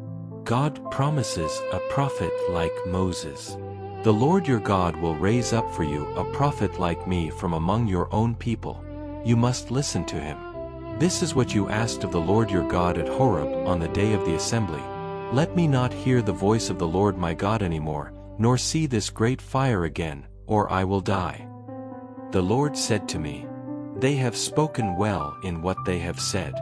I will raise up for them a prophet like you from among their people. I will put my words in his mouth, and he will tell them everything I command him. I myself will call to account anyone who will not listen to my words that the prophet speaks in my name. But the prophet who presumes to speak a word in my name that I have not commanded him to speak, or who speaks in the name of other gods, that prophet shall die. And though you say in your heart, How can we know the word that the Lord has not spoken? If a prophet speaks in the name of the Lord, but what he says does not happen or come true, that is a message the Lord has not spoken. That prophet has spoken presumptuously. Do not be afraid of him. Chapter 19. The Cities of Refuge. When the Lord your God destroys the nations whose land the Lord your God is giving you, and you have dispossessed them and settled in their towns and houses, you shall set apart for yourself 3 cities in the midst of the land the Lord your God is giving you to possess. You shall prepare the roads and divide the land the Lord your God is giving you as an inheritance into 3 parts, so that all who commit manslaughter may flee there. This is the case of the manslaughterer who shall flee there and live. Anyone who kills his neighbor unintentionally and without having had any prior enmity with him, like someone going with his neighbor to the mountains to cut wood, and as he swings the axe to cut down a tree, the blade leaps off its handle and strikes his neighbor so that he dies. That person shall flee to one of these cities and live. Lest the avenger of blood, enraged, pursue the manslayer, and overtake him because the journey is long, and strike him down, even though he should not be put to death, since he had no enmity with his neighbor before. Therefore I command you, saying, You shall set apart 3 cities, and if the Lord your God enlarges your territory, as he swore to your fathers, and gives you all the land that he promised to give to your fathers, provided that you carefully observe all these commandments that I command you today, to love the Lord your God and to walk in his ways always, then you shall add 3 more cities to these 3, so that innocent blood may not be shed in the land that the Lord your God is giving you as an inheritance, and you will not be guilty of bloodshed. But if anyone hates his neighbor and lies in wait for him, and rises up against him and strikes him down so that he dies, and flees to one of these cities, then the elders of his city shall send and bring him out from there, and deliver him into the hand of the avenger of blood, that he may die. You shall not spare him, but you shall purge innocent blood from Israel, and it shall go well with you. In the inheritance that you possess in the land that the Lord your God is giving you, you shall not move the boundaries of your neighbor's property that the ancients set up. Laws on testimony. 1 witness shall not be accepted against a person in any crime or sin, in connection with any offense committed. Only on the testimony of 2 or 3 witnesses shall the accusation stand. If a false witness arises against a person to testify against him, then both parties to the dispute shall appear before the Lord and before the priests and judges who are in office at that time. The judges shall investigate thoroughly, and if that witness is found to be false and has falsely accused his brother, then you shall do to him as he intended to do to his brother, and you shall purge the evil from among you. Those who remain shall hear and be afraid, and they shall no longer commit such wickedness among you. You shall show him no pity, life for life, eye for eye, tooth for tooth, hand for hand, foot for foot. Chapter 20. Laws on War. When you go out to war against your enemies, and see horses and chariots and an army larger than yours, do not be afraid of them, for the Lord your God, who brought you out of the land of Egypt, is with you. And when you are about to go into battle, the priest shall stand and address the people, and say to them, Hear, O Israel, today you are going into battle against your enemies. Do not let your hearts faint, do not be afraid, do not be terrified, and do not be dismayed before them. For the Lord your God is with you to fight for you against your enemies, to give you victory. And the officers shall speak to the people, saying, Who has built a new house and has not dedicated it? Let him go back to his house, lest he die in the battle and someone else dedicate it. Or who has planted a vineyard and has not enjoyed its fruit? Go back to your home, lest you die in battle and someone else enjoy her. And who has betrothed a wife and not taken her? Let him go back to his home, lest he die in battle and someone else take her. Then the officers shall speak again to the people, and say, Who is a faint-hearted and cowardly man? Let him go back to his home, and not discourage the hearts of his brothers, as he has discouraged himself. When the officers have finished speaking to the people, then the commanders of the army shall take command at the head of the people. When you approach a city to attack it, you shall offer it terms of peace. And if it answers, Peace, and opens its doors to you, then all the people found in it shall become your subjects and serve you. But if he does not make peace with you, but wages war against you, then you shall besiege it. When the Lord your God delivers it into your hand, you shall put every male in it to the sword. You shall take the women, the children, the livestock, and everything else in the city, all its plunder, and eat the plunder of your enemies, which the Lord your God has given you. You shall do the same to all the cities that are very far from you, which are not among the cities of these nations, but of the cities of these peoples that the Lord your God is giving you as an inheritance. You shall not leave alive, but you shall utterly destroy them: the Hittites, the Amorites, the Canaanites, the Perizzites, the Hivites, and the Jebusites, as the Lord your God has commanded you, lest they teach you to do according to all their abominations that they have done for their gods, and you sin against the Lord your God. When you besiege a city, fighting against it for many days to capture it, you shall not destroy its trees by wielding an axe in them, for you may eat of them, nor shall you cut them down, for the tree of the field is not a man to come against you in the siege. But the tree that you know does not bear fruit, you may destroy and cut down, to build a siege wall against the city that makes war against you, until you subdue it. Chapter 21. Atonement for a murder whose perpetrator is unknown. If in the land the Lord your God is giving you to possess, a dead body is found lying in the open country, and no one knows who killed the body, then your elders and judges shall go out and measure the distance to the towns surrounding the body. The elders of the town nearest to where the body was found shall take a heifer from the herd that has never worked or worn a yoke. The elders of that town shall bring the heifer down to a rugged valley that has never been plowed or sown, and there in the valley they shall break the heifer's neck. Then the priests, the sons of Levi, shall come forward, for the Lord your God has chosen them to minister to him and to pronounce blessings in the name of the Lord. Every dispute and every legal challenge shall be decided by their word. All the elders of the nearest town to where the dead man was found shall wash their hands over the heifer whose neck was broken in the valley. They shall testify and say, Our hands did not shed this blood, nor did our eyes see it. Forgive your people Israel, whom you have redeemed, O Lord, and do not hold your people Israel guilty of innocent blood, and their blood will be forgiven. You will remove the guilt of innocent blood from among you when you do what is right in the eyes of the Lord. Various laws.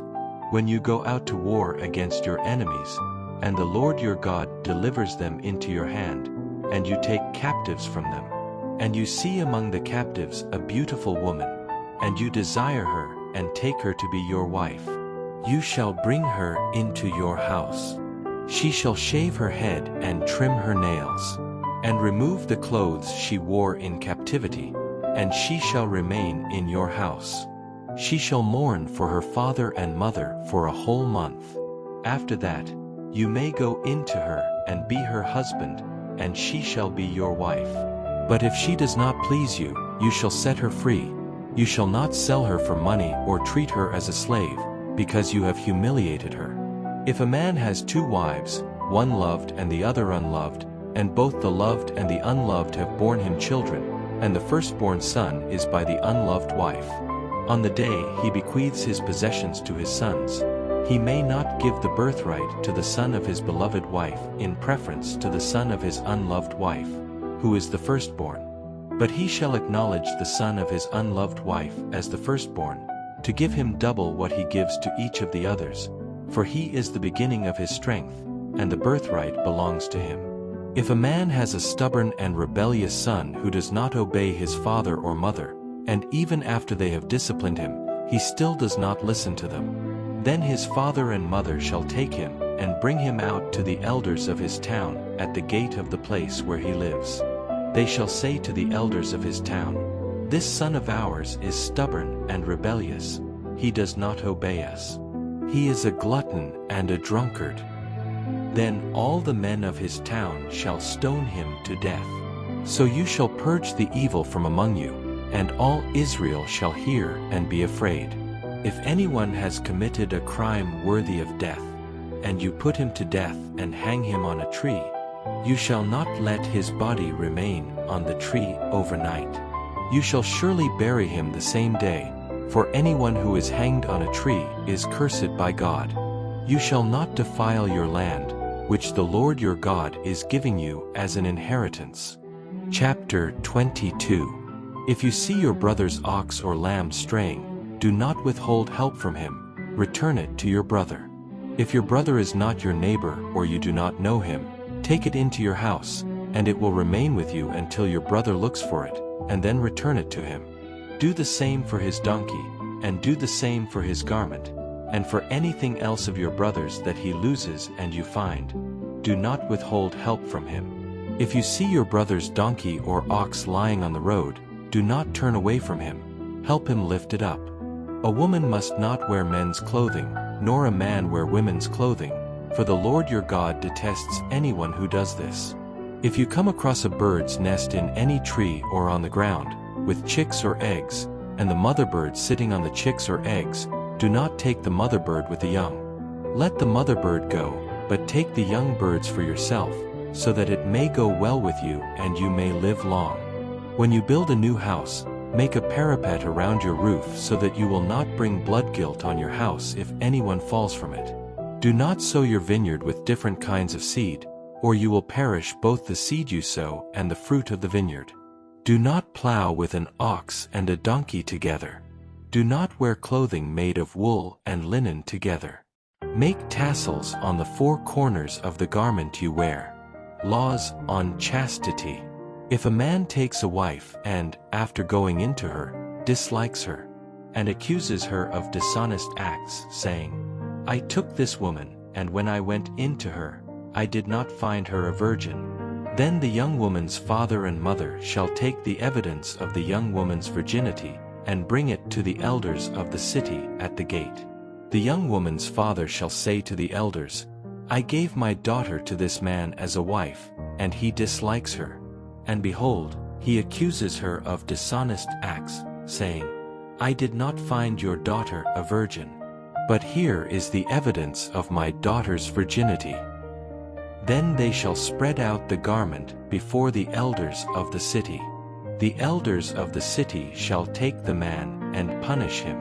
They shall fine him 100 shekels of silver, which they shall give to the young woman's father, because he has brought a bad report on a virgin of Israel. He shall have her as his wife, and he may not divorce her all his days. But if it is found that the young woman was not a virgin, then they shall bring her out to the door of her father's house, and the men of her city shall stone her to death with stones, because she has done a disgraceful thing in Israel by playing the harlot in her father's house. So you shall purge the evil from among you. If a man is caught lying with a woman who is married to a man, both of them shall die, the man who lay with the woman and the woman also. So you shall purge the evil from Israel. If a man has a betrothed virgin girl, and a man finds her in the city and lies with her, then you shall bring them both out to the door of the city and stone them to death, the young woman because she did not cry out in the city, and the man because he violated his neighbor's wife. So you shall purge the evil from among you. But if a man finds a betrothed young woman in the open country and seizes her and lies with her, only the man who lay with her shall die. But you shall do nothing to the young woman. She is not guilty of death. It is like the case of someone who attacks his neighbor and kills him. For he found her in the open country, and the betrothed young woman cried out, but there was no one to rescue her. If a man finds a young virgin who is not betrothed and seizes her and lies with her, and they are discovered, then the man who lay with her shall give the young woman's father 50 shekels of silver, and she shall be his wife, because he violated her. He may not divorce her all his days. No one shall take his father's wife or profane his father's bed. Chapter 23. Those excluded from the congregation. No one whose testicles are crushed or whose penis is cut off may enter the assembly of the Lord. No one born of a bastard may enter the assembly of the Lord, nor may any of their descendants, even to the 10th generation, enter the assembly of the Lord. No Ammonite or Moabite may enter the assembly of the Lord, nor may any of their descendants, even to the 10th generation. They may never enter the assembly of the Lord. Because they did not meet you with bread and water on the way when you came out of Egypt, and because they hired Balaam son of Beor from Pethor in Mesopotamia to curse you. But the Lord your God would not listen to Balaam. Instead, the Lord your God turned the curse into a blessing for you, because the Lord your God loved you. You shall not seek their peace or their good all your days forever. You shall not hate an Edomite, for he is your brother. You shall not hate an Egyptian, for you were a sojourner in their land. Their children, in the 3rd generation, will enter into the congregation of Jehovah. Health laws.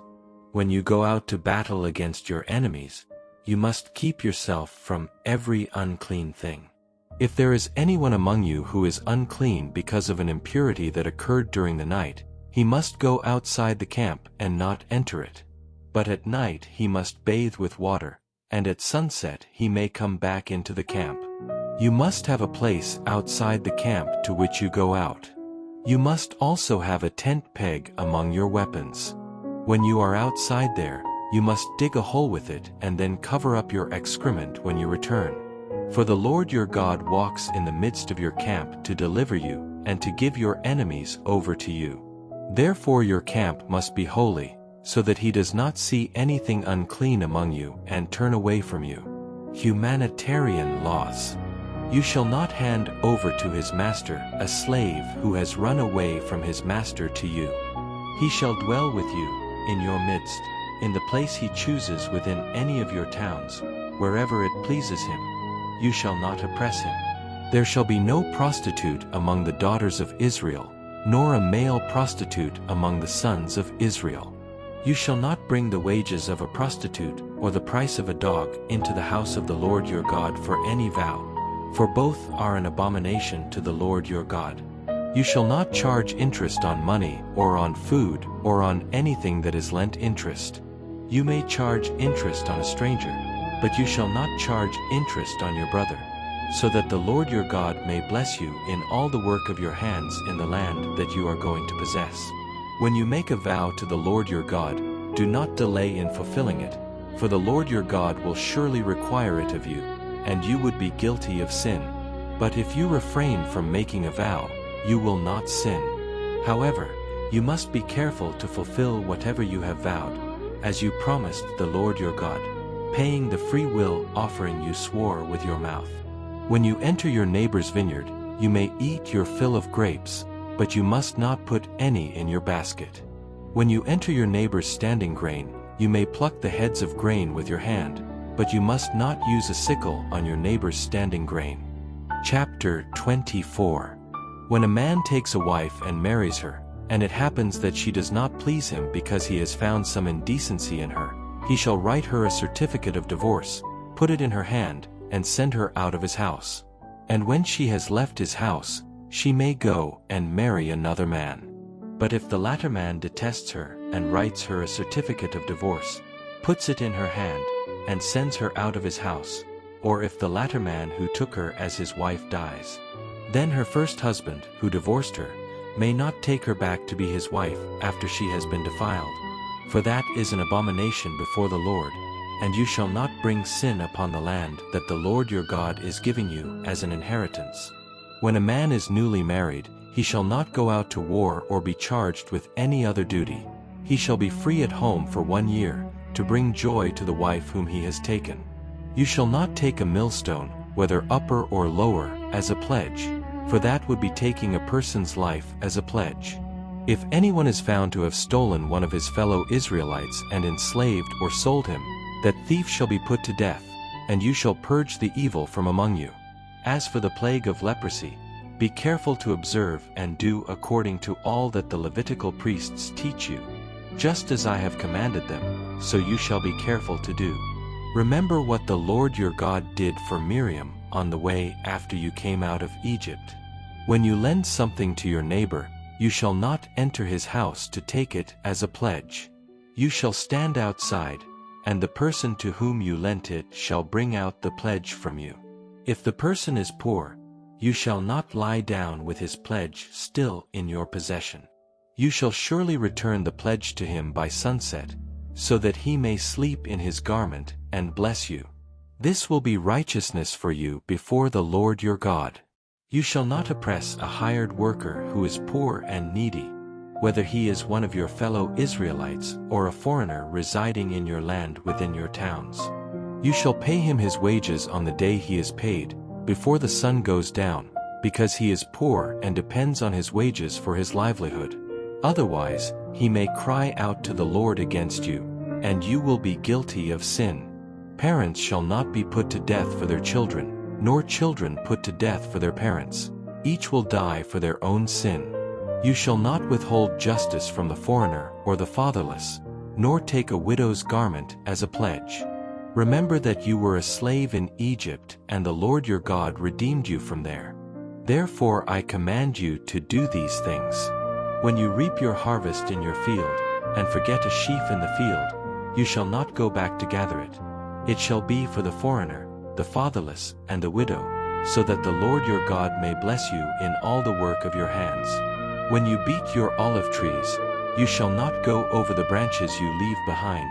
They shall be for the foreigner, the fatherless, and the widow. When you gather the grapes from your vineyard, you shall not glean them afterward. They shall be for the foreigner, the fatherless, and the widow. And remember that you were a slave in the land of Egypt. Therefore I command you to do these things. Chapter 25. If there is a dispute between people, and they go to court for a judge to decide, the judges shall acquit the innocent and condemn the guilty. If the offender deserves to be flogged, the judge shall have him lie on the ground, and flog him in his presence. The number of lashes shall be according to his crime. 40 lashes may be given, but no more, lest your brother be humiliated in your sight if he is beaten with more than these. You shall not muzzle an ox when it treads out the grain. If brothers live together and one of them dies without a son, the widow of the deceased shall not marry outside the family. Her husband's brother shall go to her and take her as his wife and make a bond of kinship with her.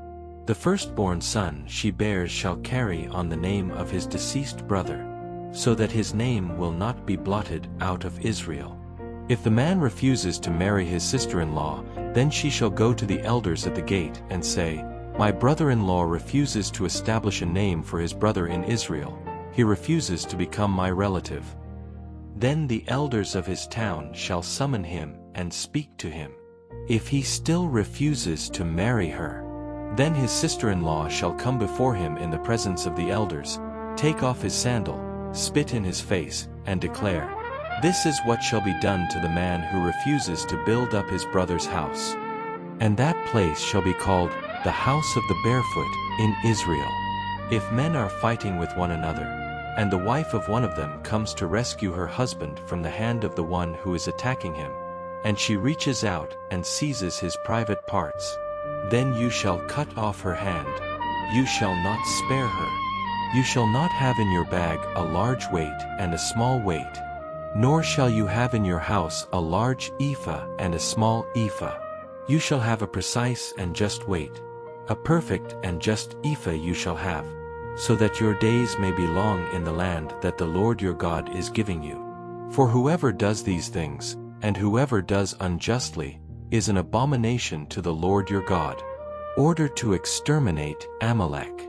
Remember what Amalek did to you on the way as you were coming out of Egypt, how he met you on the way and routed all the weaklings who were following you when you were weary and exhausted, and he had no fear of God. Therefore, when the Lord your God has given you rest from all your enemies around you, in the land the Lord your God is giving you as an inheritance to possess, you shall blot out the memory of Amalek from under heaven. Do not forget. Chapter 26. First fruits and tithes. When you have entered the land the Lord your God is giving you as an inheritance, and have taken possession of it and settled in it, then you shall take some of the first fruits of all that you produce from the land the Lord your God is giving you, and put them in a basket. Then you shall go to the place the Lord your God will choose to make his name dwell there. You shall go to the priest who is in office at that time and say to him, I declare today to the Lord your God that I have come into the land the Lord swore to our ancestors to give us.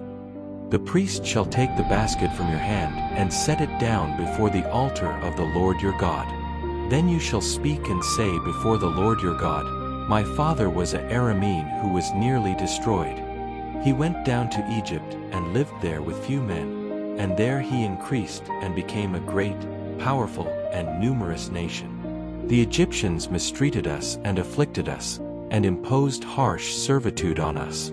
Then we cried out to the Lord, the God of our ancestors, and the Lord heard our voice and saw our affliction, our toil, and our oppression. So the Lord brought us out of Egypt with a mighty hand and an outstretched arm, with great terror, and with signs and wonders. He brought us to this place and gave us this land, a land flowing with milk and honey. And now, behold, I have brought the first fruits of the land that you, O Lord, have given me. You shall set it before the Lord your God and worship before the Lord your God. And you shall rejoice in all the good that the Lord your God has given to you and to your household, you and the Levite and the foreigner who is among you. When you have finished setting aside all the tithe of your produce in the 3rd year, the year of tithing, you shall give it to the Levite, the foreigner, the fatherless, and the widow, so that they may eat within your towns and be satisfied. Then you shall say before the Lord your God, I have removed the consecrated portion from my house and have given it to the Levite, the foreigner, the fatherless, and the widow, according to all that you have commanded me. I have not transgressed your commandments, nor have I forgotten them.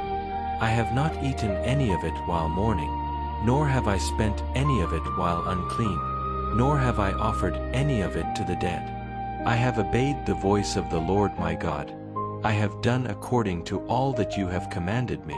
Look down from your holy dwelling place, from heaven, and bless your people Israel and the land you have given us, as you swore to our ancestors, a land flowing with milk and honey. The Lord your God commands you today to observe these statutes and decrees. Therefore, be careful to do them with all your heart and with all your soul. You have solemnly declared today that the Lord is your God, and that you will walk in his ways, and keep his statutes, his commandments, and his decrees, and that you will obey his voice. And the Lord has declared today that you are his people, his treasured possession, as he promised you, so that you may keep all his commandments, in order to exalt you above all the nations he has made, for praise, fame, and glory, and to be a holy people to the Lord your God, as he has said. Chapter 27. Order to write the law on stones on Mount Ebal.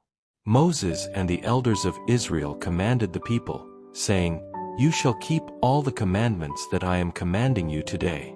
On the day you cross the Jordan into the land that the Lord your God is giving you, you shall set up large stones and plaster them with lime.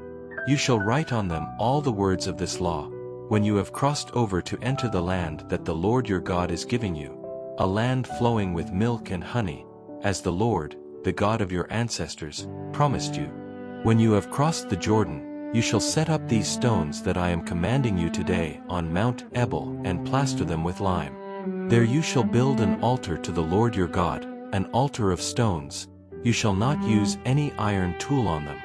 You shall build the altar of the Lord your God of uncut stones and offer burnt offerings on it to the Lord your God. You shall also sacrifice peace offerings and eat there, and rejoice before the Lord your God. And you shall write very clearly on the stones all the words of this law. And Moses with the Levitical priests spoke to all Israel, saying, Be silent and listen, O Israel. Today you have become the people of the Lord your God. You shall therefore obey the voice of the Lord your God, and keep his commandments and his statutes, which I command you today. The curses on Mount Ebal. And Moses commanded the people on that day, saying, When you have crossed the Jordan, these shall stand on Mount Gerizim to bless the people: Simeon, Levi, Judah, Issachar, Joseph, and Benjamin. And these shall stand on Mount Ebal to pronounce the curse: Reuben, Gad, Asher, Zebulun, Dan, and Naphtali. And the Levites shall speak and say to all the men of Israel with a loud voice, Cursed is the man who makes a carved or cast image, an abomination to the Lord, the work of the hands of a craftsman, and sets it up in secret. And all the people shall answer and say, Amen. Cursed is he who dishonors his father or his mother. And all the people shall say, Amen. Cursed is he who moves his neighbor's boundary marker. And all the people shall say, Amen. Cursed is anyone who leads a blind person astray on the road. And all the people shall say, Amen. Cursed is anyone who withholds justice from the foreigner, the fatherless, or the widow. And all the people shall say, Amen. Cursed is anyone who lies with his father's wife, for he has uncovered his father's bosom. And all the people shall say, Amen. Cursed is anyone who has sexual relations with any animal. And all the people shall say, Amen. Cursed is anyone who lies with his sister, the daughter of his father or the daughter of his mother. And all the people shall say, Amen. Cursed is anyone who lies with his mother-in-law. And all the people shall say, Amen. Cursed is anyone who strikes his neighbor in secret. And all the people shall say, Amen. Cursed is anyone who accepts a bribe to kill an innocent person. And all the people shall say, Amen. Cursed is anyone who does not uphold the words of this law by doing them. And all the people shall say, Amen. Chapter 28. Blessings of Obedience. If you fully obey the Lord your God and carefully follow all his commands I am giving you today, the Lord your God will set you high above all the nations on earth. All these blessings will come on you and accompany you if you obey the Lord your God. You will be blessed in the city and blessed in the country. The fruit of your womb will be blessed, and the crops of your land and the young of your livestock, the calves of your herds and the lambs of your flocks. Your basket and your kneading trough will be blessed. You will be blessed when you come in and blessed when you go out. The Lord will cause all your enemies who rise against you to be defeated before you. They will come out against you one way but flee before you 7 ways. The Lord will command the blessing on your barns and on everything you put your hand to. And he will bless you in the land the Lord your God is giving you. The Lord will establish you as his holy people, as he promised on oath to you, if you keep the commands of the Lord your God and walk in obedience to him. All the peoples of the earth will see that you are called by the name of the Lord, and they will fear you. The Lord will grant you abundant prosperity, in the fruit of your womb, the young of your livestock, and the crops of your land, in the land he swore to your ancestors to give you. The Lord will open the heavens, the storehouse of his bounty, to send rain on your land in its season, and to bless all the work of your hands. You will lend to many nations but will not borrow. The Lord will make you the head, not the tail, and you will be above only, and not below, if you obey the commandments of the Lord your God, which I command you today, to keep and do them. And if you do not turn aside from all the words which I command you today, neither to the right hand nor to the left, to go after other gods and serve them. Consequences of disobedience. But if you do not obey the voice of the Lord your God, to observe carefully all his commandments and his statutes which I command you today, all these curses will come on you and overtake you. You will be cursed in the city, and cursed in the country. Cursed will be your basket and your kneading trough. Cursed will be the fruit of your womb, the produce of your ground, the increase of your cattle, and the lambs of your flocks. Cursed will you be when you come in, and cursed when you go out. The Lord will send on you curses, confusion, and rebuke in all that you undertake, until you are destroyed and perish quickly because of the evil of your deeds by which you have forsaken me. The Lord will bring pestilence on you, until he has consumed you from the land which you are entering to possess. The Lord will strike you with consumption, fever, inflammation, and burning heat, with drought, blight, and mildew, and they will pursue you until you perish. The heavens above you will be bronze, and the earth beneath you iron. The Lord will turn the rain of your land into dust and ashes. It will come down on you from the heavens until you perish. The Lord will cause you to be defeated before your enemies. You will go out against them one way, but flee from them 7 ways. You will be an object of scorn to all the kingdoms of the earth. Your carcasses will be food for all the birds of the air and the beasts of the earth, and no one will frighten them away. The Lord will strike you with the boils of Egypt, with tumors, with scabs, and with an incurable itch. The Lord will strike you with madness, blindness, and confusion of mind. You will grope around at midday like a blind person groping in the dark, and you will not prosper in your ways. You will be oppressed and robbed all your days, with no one to rescue you. You will marry a woman, but another man will sleep with her. You will build a house, but you will not live in it. You will plant a vineyard, but you will not enjoy its fruit. Your ox will be slaughtered before your eyes, but you will not eat any of it. Your donkey will be taken from you and not returned. Your sheep will be given to your enemies, and you will have no one to rescue them. Your sons and daughters will be given to another people. Your eyes will see it, and you will faint for them all day long, but you will have no power. A people you do not know will eat the produce of your land and all your labor. You will be oppressed and crushed all your days, and you will go mad because of what you will see with your eyes. The Lord will afflict you with painful boils on your knees and legs, from the soles of your feet to the crown of your head, and you will not be healed.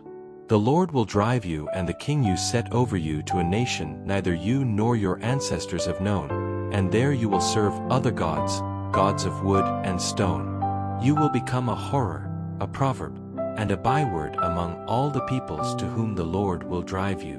You will sow much seed in the field but harvest little, because locusts will devour it.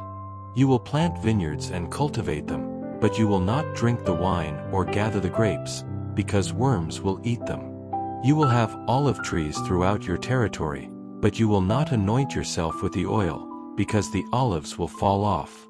You will have sons and daughters, but they will not be yours, because they will go into captivity. All your trees and the produce of your land will be devoured by locusts. The foreigner residing among you will rise higher above you, while you sink lower.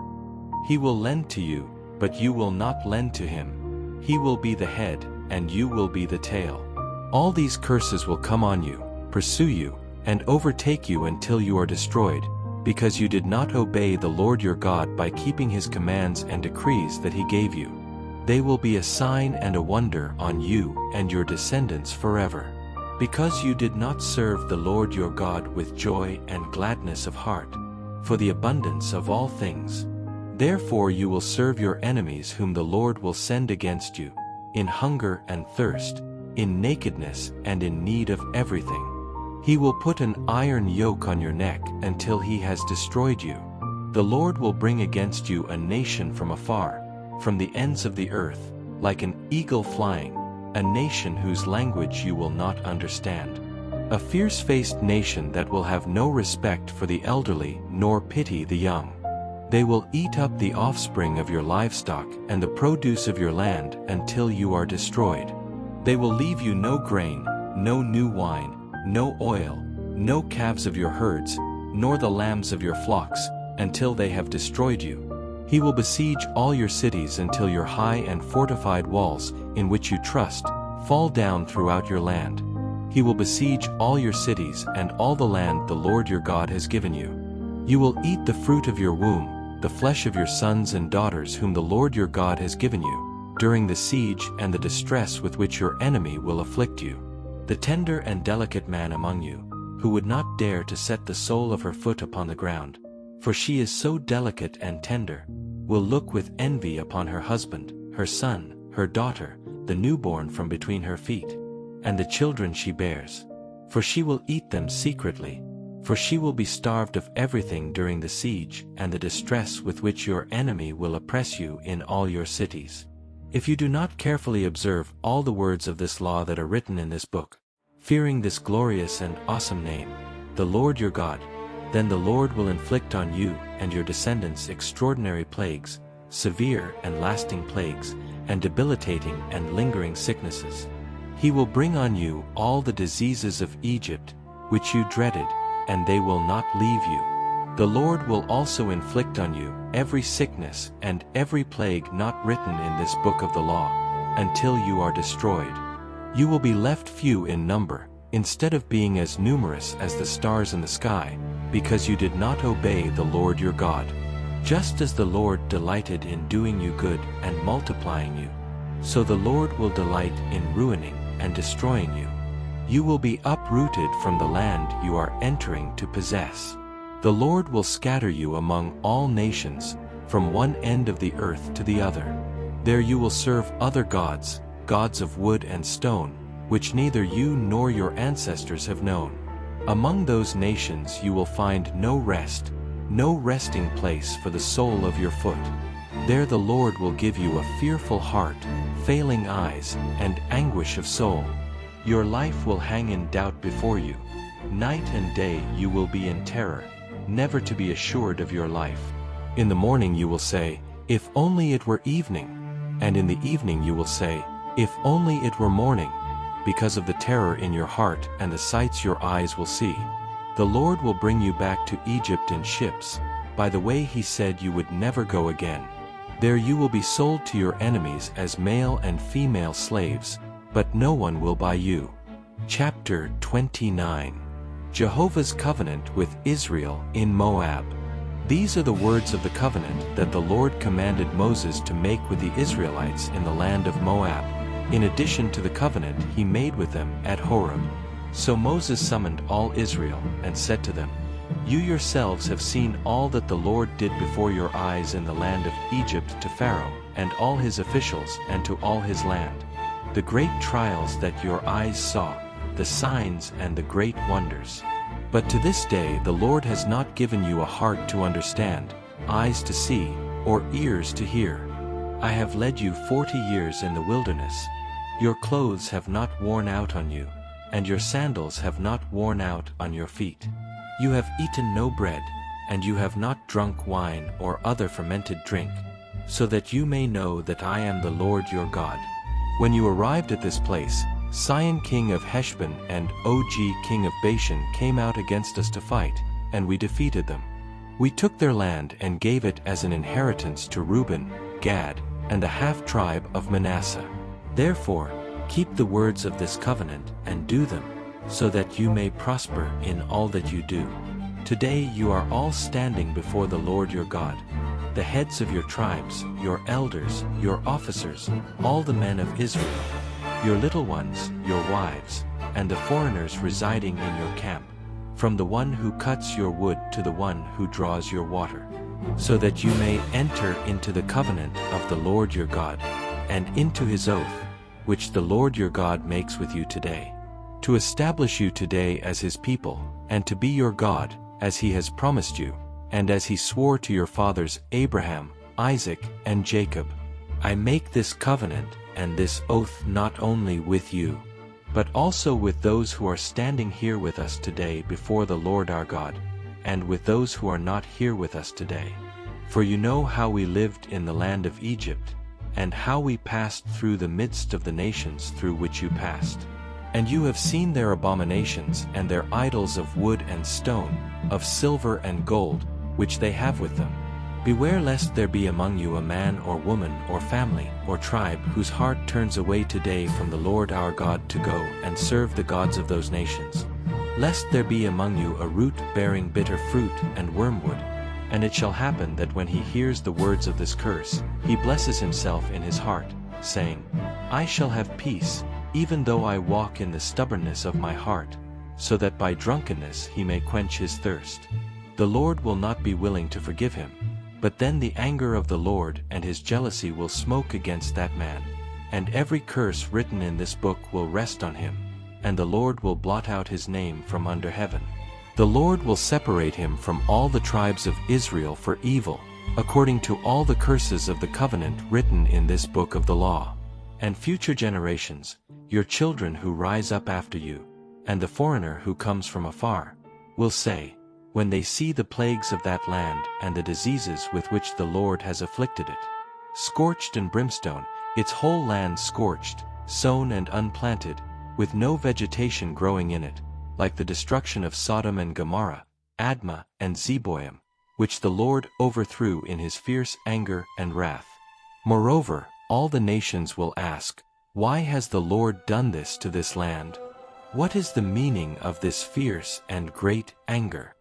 And they will answer, because they forsook the covenant of the Lord, the God of their ancestors, which he made with them when he brought them out of Egypt, and went and served other gods and bowed down to them, gods they did not know and who had given them nothing. Therefore the anger of the Lord was kindled against this land, to bring upon it all the curses written in this book. And the Lord uprooted them from their land in anger, in fury, and in great indignation, and cast them into another land, as it is this day.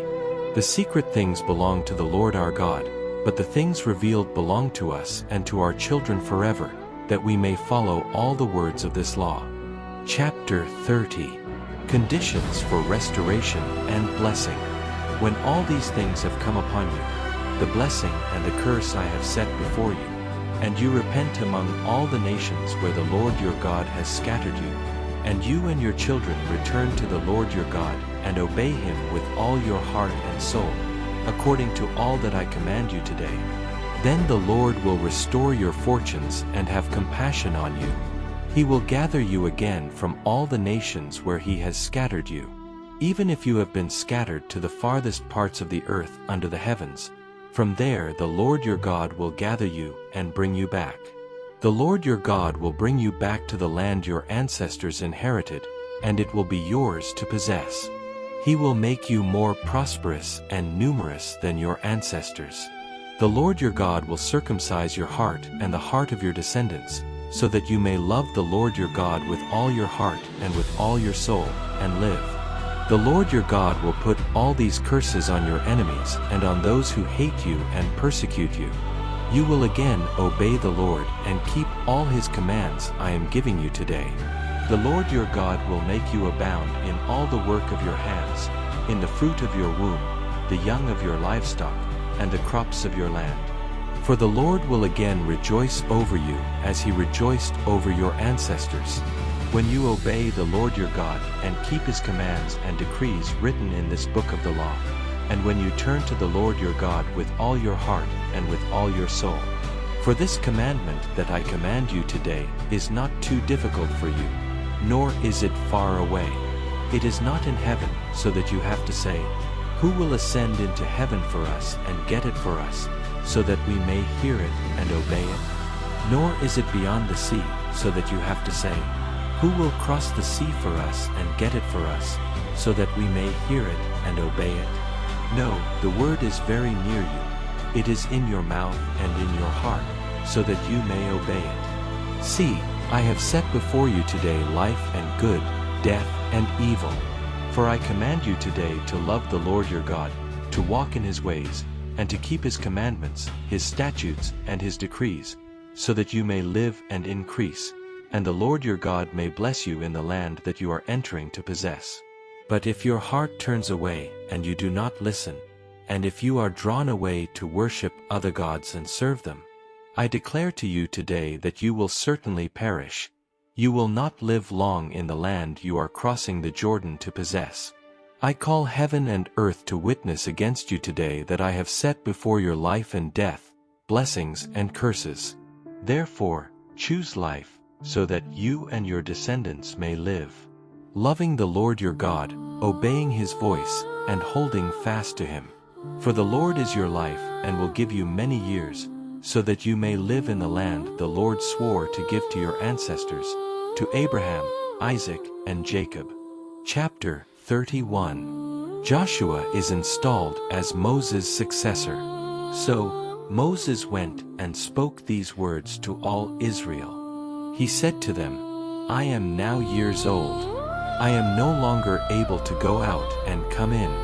The Lord has also told me, 'You shall not cross this Jordan.' The Lord your God himself will cross over before you. He will destroy these nations before you, and you will dispossess them. Joshua will be the one to cross over before you, just as the Lord has said. The Lord will do to them as he did to Sihon and Og, kings of the Amorites, and to their land, which he destroyed. The Lord will deliver them over to you, and you must do to them everything I have commanded you. Be strong and courageous. Do not be afraid or terrified because of them, for the Lord your God goes with you. He will never leave you nor forsake you." Then Moses summoned Joshua and said to him in the presence of all Israel, "Be strong and courageous, for you will go with this people into the land that the Lord swore to their ancestors to give them, and you will cause them to inherit it. The Lord himself goes before you and will be with you. He will never leave you nor forsake you. Do not be afraid or discouraged." So Moses wrote this law and gave it to the Levitical priests who carried the ark of the covenant of the Lord, and to all the elders of Israel. Moses commanded them, saying, "At the end of every 7 years, in the year of release, at the Feast of Tabernacles, when all Israel comes to appear before the Lord your God at the place he will choose, you shall read this law before all Israel in their hearing. Assemble the people, men, women, and children, and the foreigners residing in your towns, so they may hear and learn to fear the Lord your God and carefully follow all the words of this law. And let their children who have not known hear and learn to fear the Lord your God all the days you live in the land you are crossing the Jordan to possess." Then the Lord said to Moses, "The day of your death is near. Call Joshua, and stand at the tent of meeting, so that I may commission him." So Moses and Joshua went and stood at the tent of meeting. The Lord appeared at the tent in a pillar of cloud, and the pillar of cloud stood over the entrance to the tent. The Lord said to Moses, "You are about to rest with your ancestors, and this people will rise up and play the harlot with the foreign gods of the land they are entering and will live in. They will forsake me and break my covenant with them, which I have made with them. And my anger will burn against them on that day, and I will forsake them and hide my face from them, and they will be consumed. Many evils and troubles will befall them, and they will say on that day, 'Have these evils not befallen me because my God is not among me?' But I will surely hide my face on that day because of all the evil they will have done in turning to other gods. Now therefore, write this song for yourselves and teach it to the children of Israel. Put it in their mouths, that this song may be a witness for me against the children of Israel. For I will bring them into the land that I swore to their fathers, a land flowing with milk and honey, and they shall eat and be satisfied and grow fat. But they will turn to other gods and serve them, and they will provoke me to anger and break my covenant. And when many calamities and distresses befall them, this song will testify against them as a witness, for it will be remembered by the mouths of their descendants. For I know their plans beforehand, before I bring them into the land I swore to give them. So Moses wrote this song that day and taught it to the Israelites. Then he gave this charge to Joshua son of Nun, saying, Be strong and courageous, for you will bring the Israelites into the land I swore to give them, and I will be with you. Order to keep the law by the ark. When Moses had finished writing the words of this law in a book until it was completed, he gave orders to the Levites who carried the ark of the covenant of the Lord, saying, Take this book of the law and place it beside the ark of the covenant of the Lord your God, so that it may remain there as a witness against you. For I know your rebellion and your stiff neck. Even now, while I am still alive with you, you are rebellious against the Lord. How much more so after I am gone? Assemble all the elders of your tribes and your officers before me, so that I may speak these words in their hearing, and call heaven and earth to witness against them. For I know that after my death you will surely become corrupt, and turn aside from the way I have commanded you. In the latter days disaster will befall you because you have done evil in the sight of the Lord, provoking him to anger with the work of your hands. Song of Moses. Then Moses spoke the words of this song to the whole congregation of Israel until he finished it. Chapter 32. Listen, heavens, and I will speak. Let the earth hear the words of my mouth. My teaching will fall like rain. My words will distill like dew, like gentle showers on new grass, like showers on tender plants. For I will proclaim the name of the Lord. Ascribe greatness to our God. He is the rock, his work is perfect, for all his ways are just. A God of faithfulness and without iniquity. Righteous and upright is he. Corruption is not his. Blemish belongs to his children, a crooked and perverse generation. Do you thus repay the Lord? You foolish and senseless people? Is he not your Father, who created you, who made you and established you? Remember the days of old. Consider the years of many generations. Ask your father, and he will tell you, your elders, and they will explain.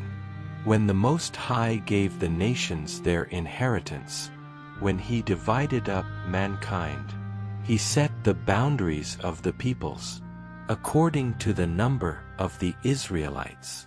For the Lord's portion is his people, Jacob his allotted inheritance. He found him in a desert land, in the parched and abode of the wilderness. He encircled him and instructed him. He kept him as the apple of his eye, like an eagle stirring up its nest, hovering over its young, spreading out its wings, catching them, bearing them on its pinions. The Lord alone guided him, and there was no foreign god with him. He made him ride on the heights of the earth, and he ate the fruits of the field. He made him suck honey from the rock, and oil from the flinty rock, curds from cows and milk from sheep, with the fat of lambs, and rams of Bashan, male goats, and the finest of wheat. And you drank wine from the blood of the grape. But Jeshurun grew fat and kicked. You grew fat, you grew rich. Then he forsook God who made him, and spurned the rock of his salvation. They stirred him up to jealousy with foreign gods. They provoked him to anger with abominations. They sacrificed to demons, not to God, to gods they had not known, to new gods that had come from nearby, which your fathers did not fear. You forgot the rock who begot you. You have forgotten God your Maker. The Lord saw it and was filled with anger. because of the contempt his sons and daughters showed him.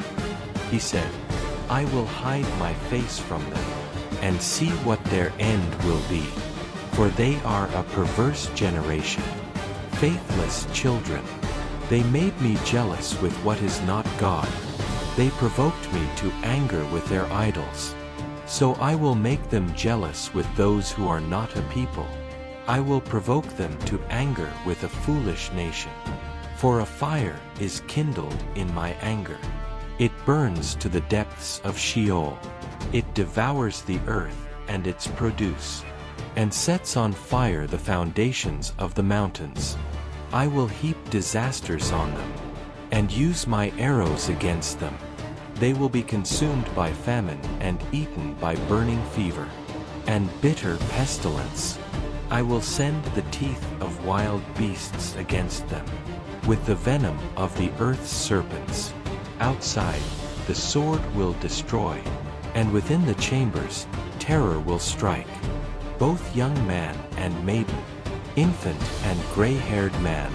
I said I would scatter them far away, that I would make the memory of them cease from among mankind.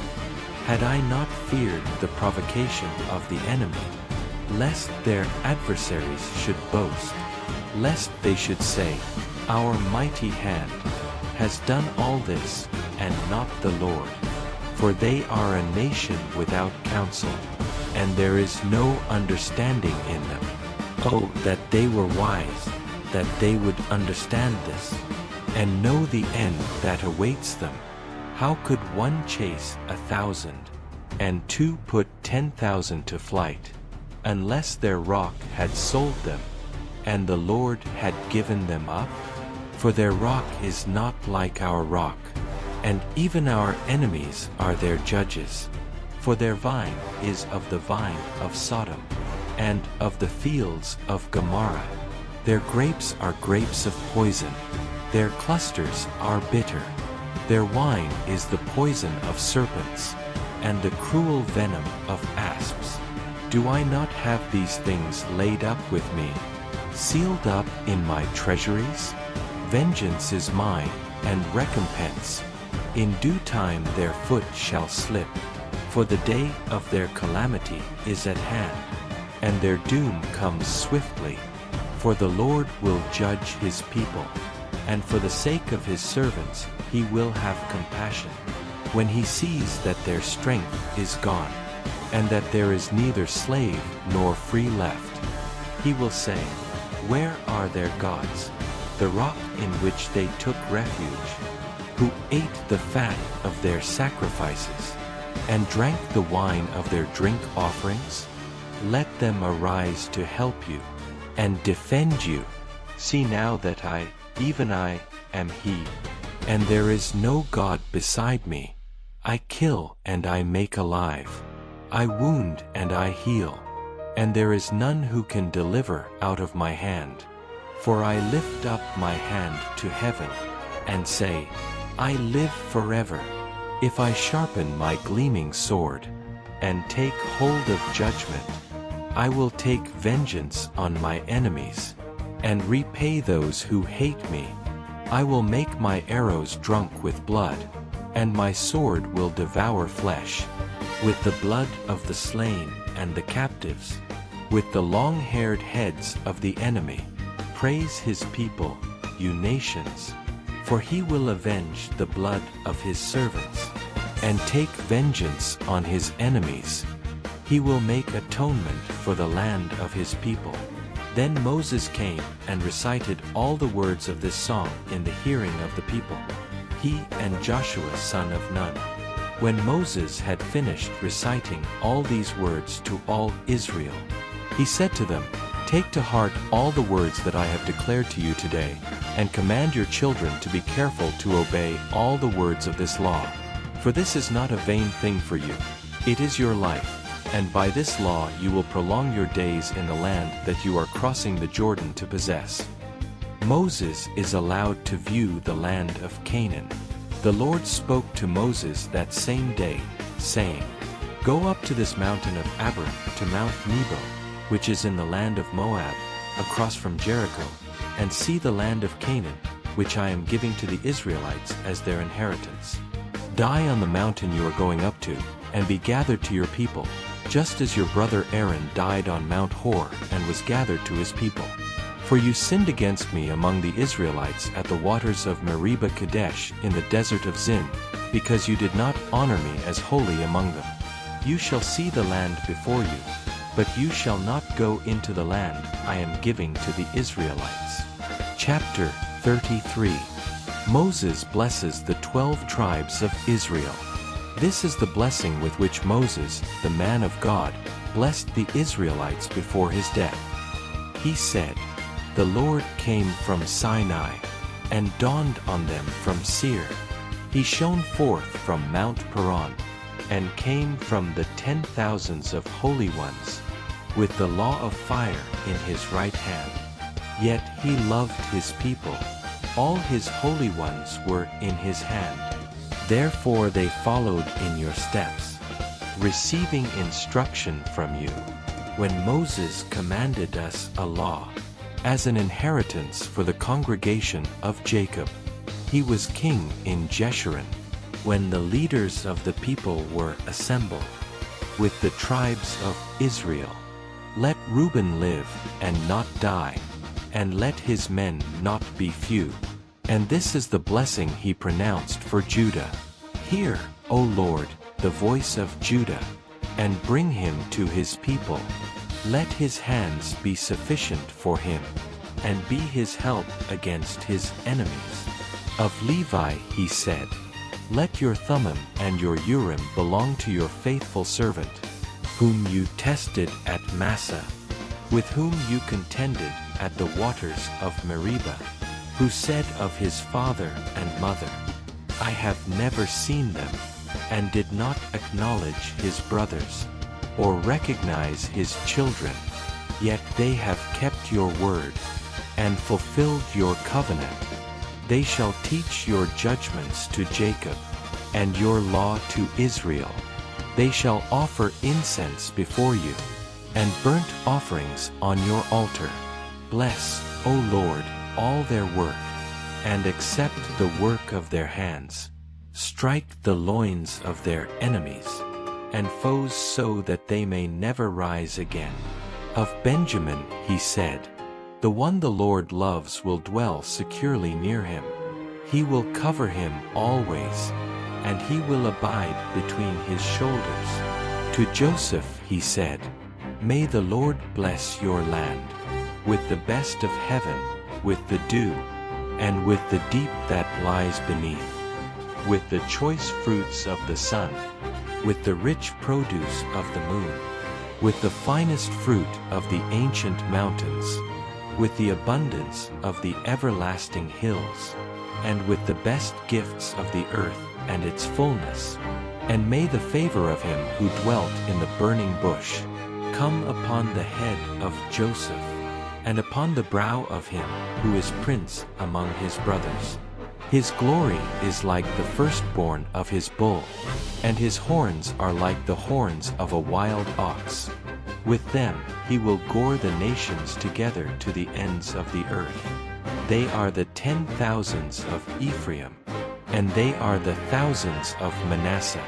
Of Zebulun he said, "Rejoice, Zebulun, when you go out, and you, Issachar, in your tents. They will summon the nations to their mountain. There they will offer sacrifices of righteousness, for they will draw up the abundance of the seas, and the hidden treasures of the sand." Of Gad he said, "Blessed is he who enlarged Gad. He lies down like a lion, and tears away arm and head. He chooses the best of the land for himself, for there the portion of the lawgiver has been reserved for him. He went before the people. With Israel he carried out the commands and the righteous decrees of the Lord." Of Dan he said, "Dan is a lion's cub, that leaps out of Bashan." Of Naphtali he said, "Naphtali is satisfied with favor, and full of the blessing of the Lord. He possesses the west and the south. Of Asher he said, "Blessed above children is Asher. May he be beloved by his brothers, and may he dip his foot in oil. Iron and bronze will be your bars, and as your days, so will your strength be. There is none like the God of Jeshurun, who rides on the heavens to help you, and on the clouds in his majesty. The eternal God is your refuge, and underneath are the everlasting arms. He drove out the enemy before you, and said, 'Destroy him.'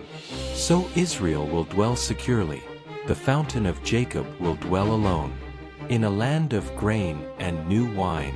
Its heavens will also drip with dew.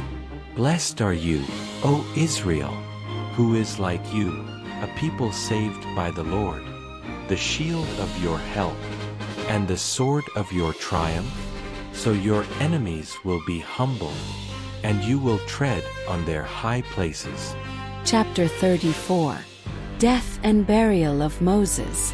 Moses went up from the plains of Moab to Mount Nebo, to the top of Pisgah, which is opposite Jericho.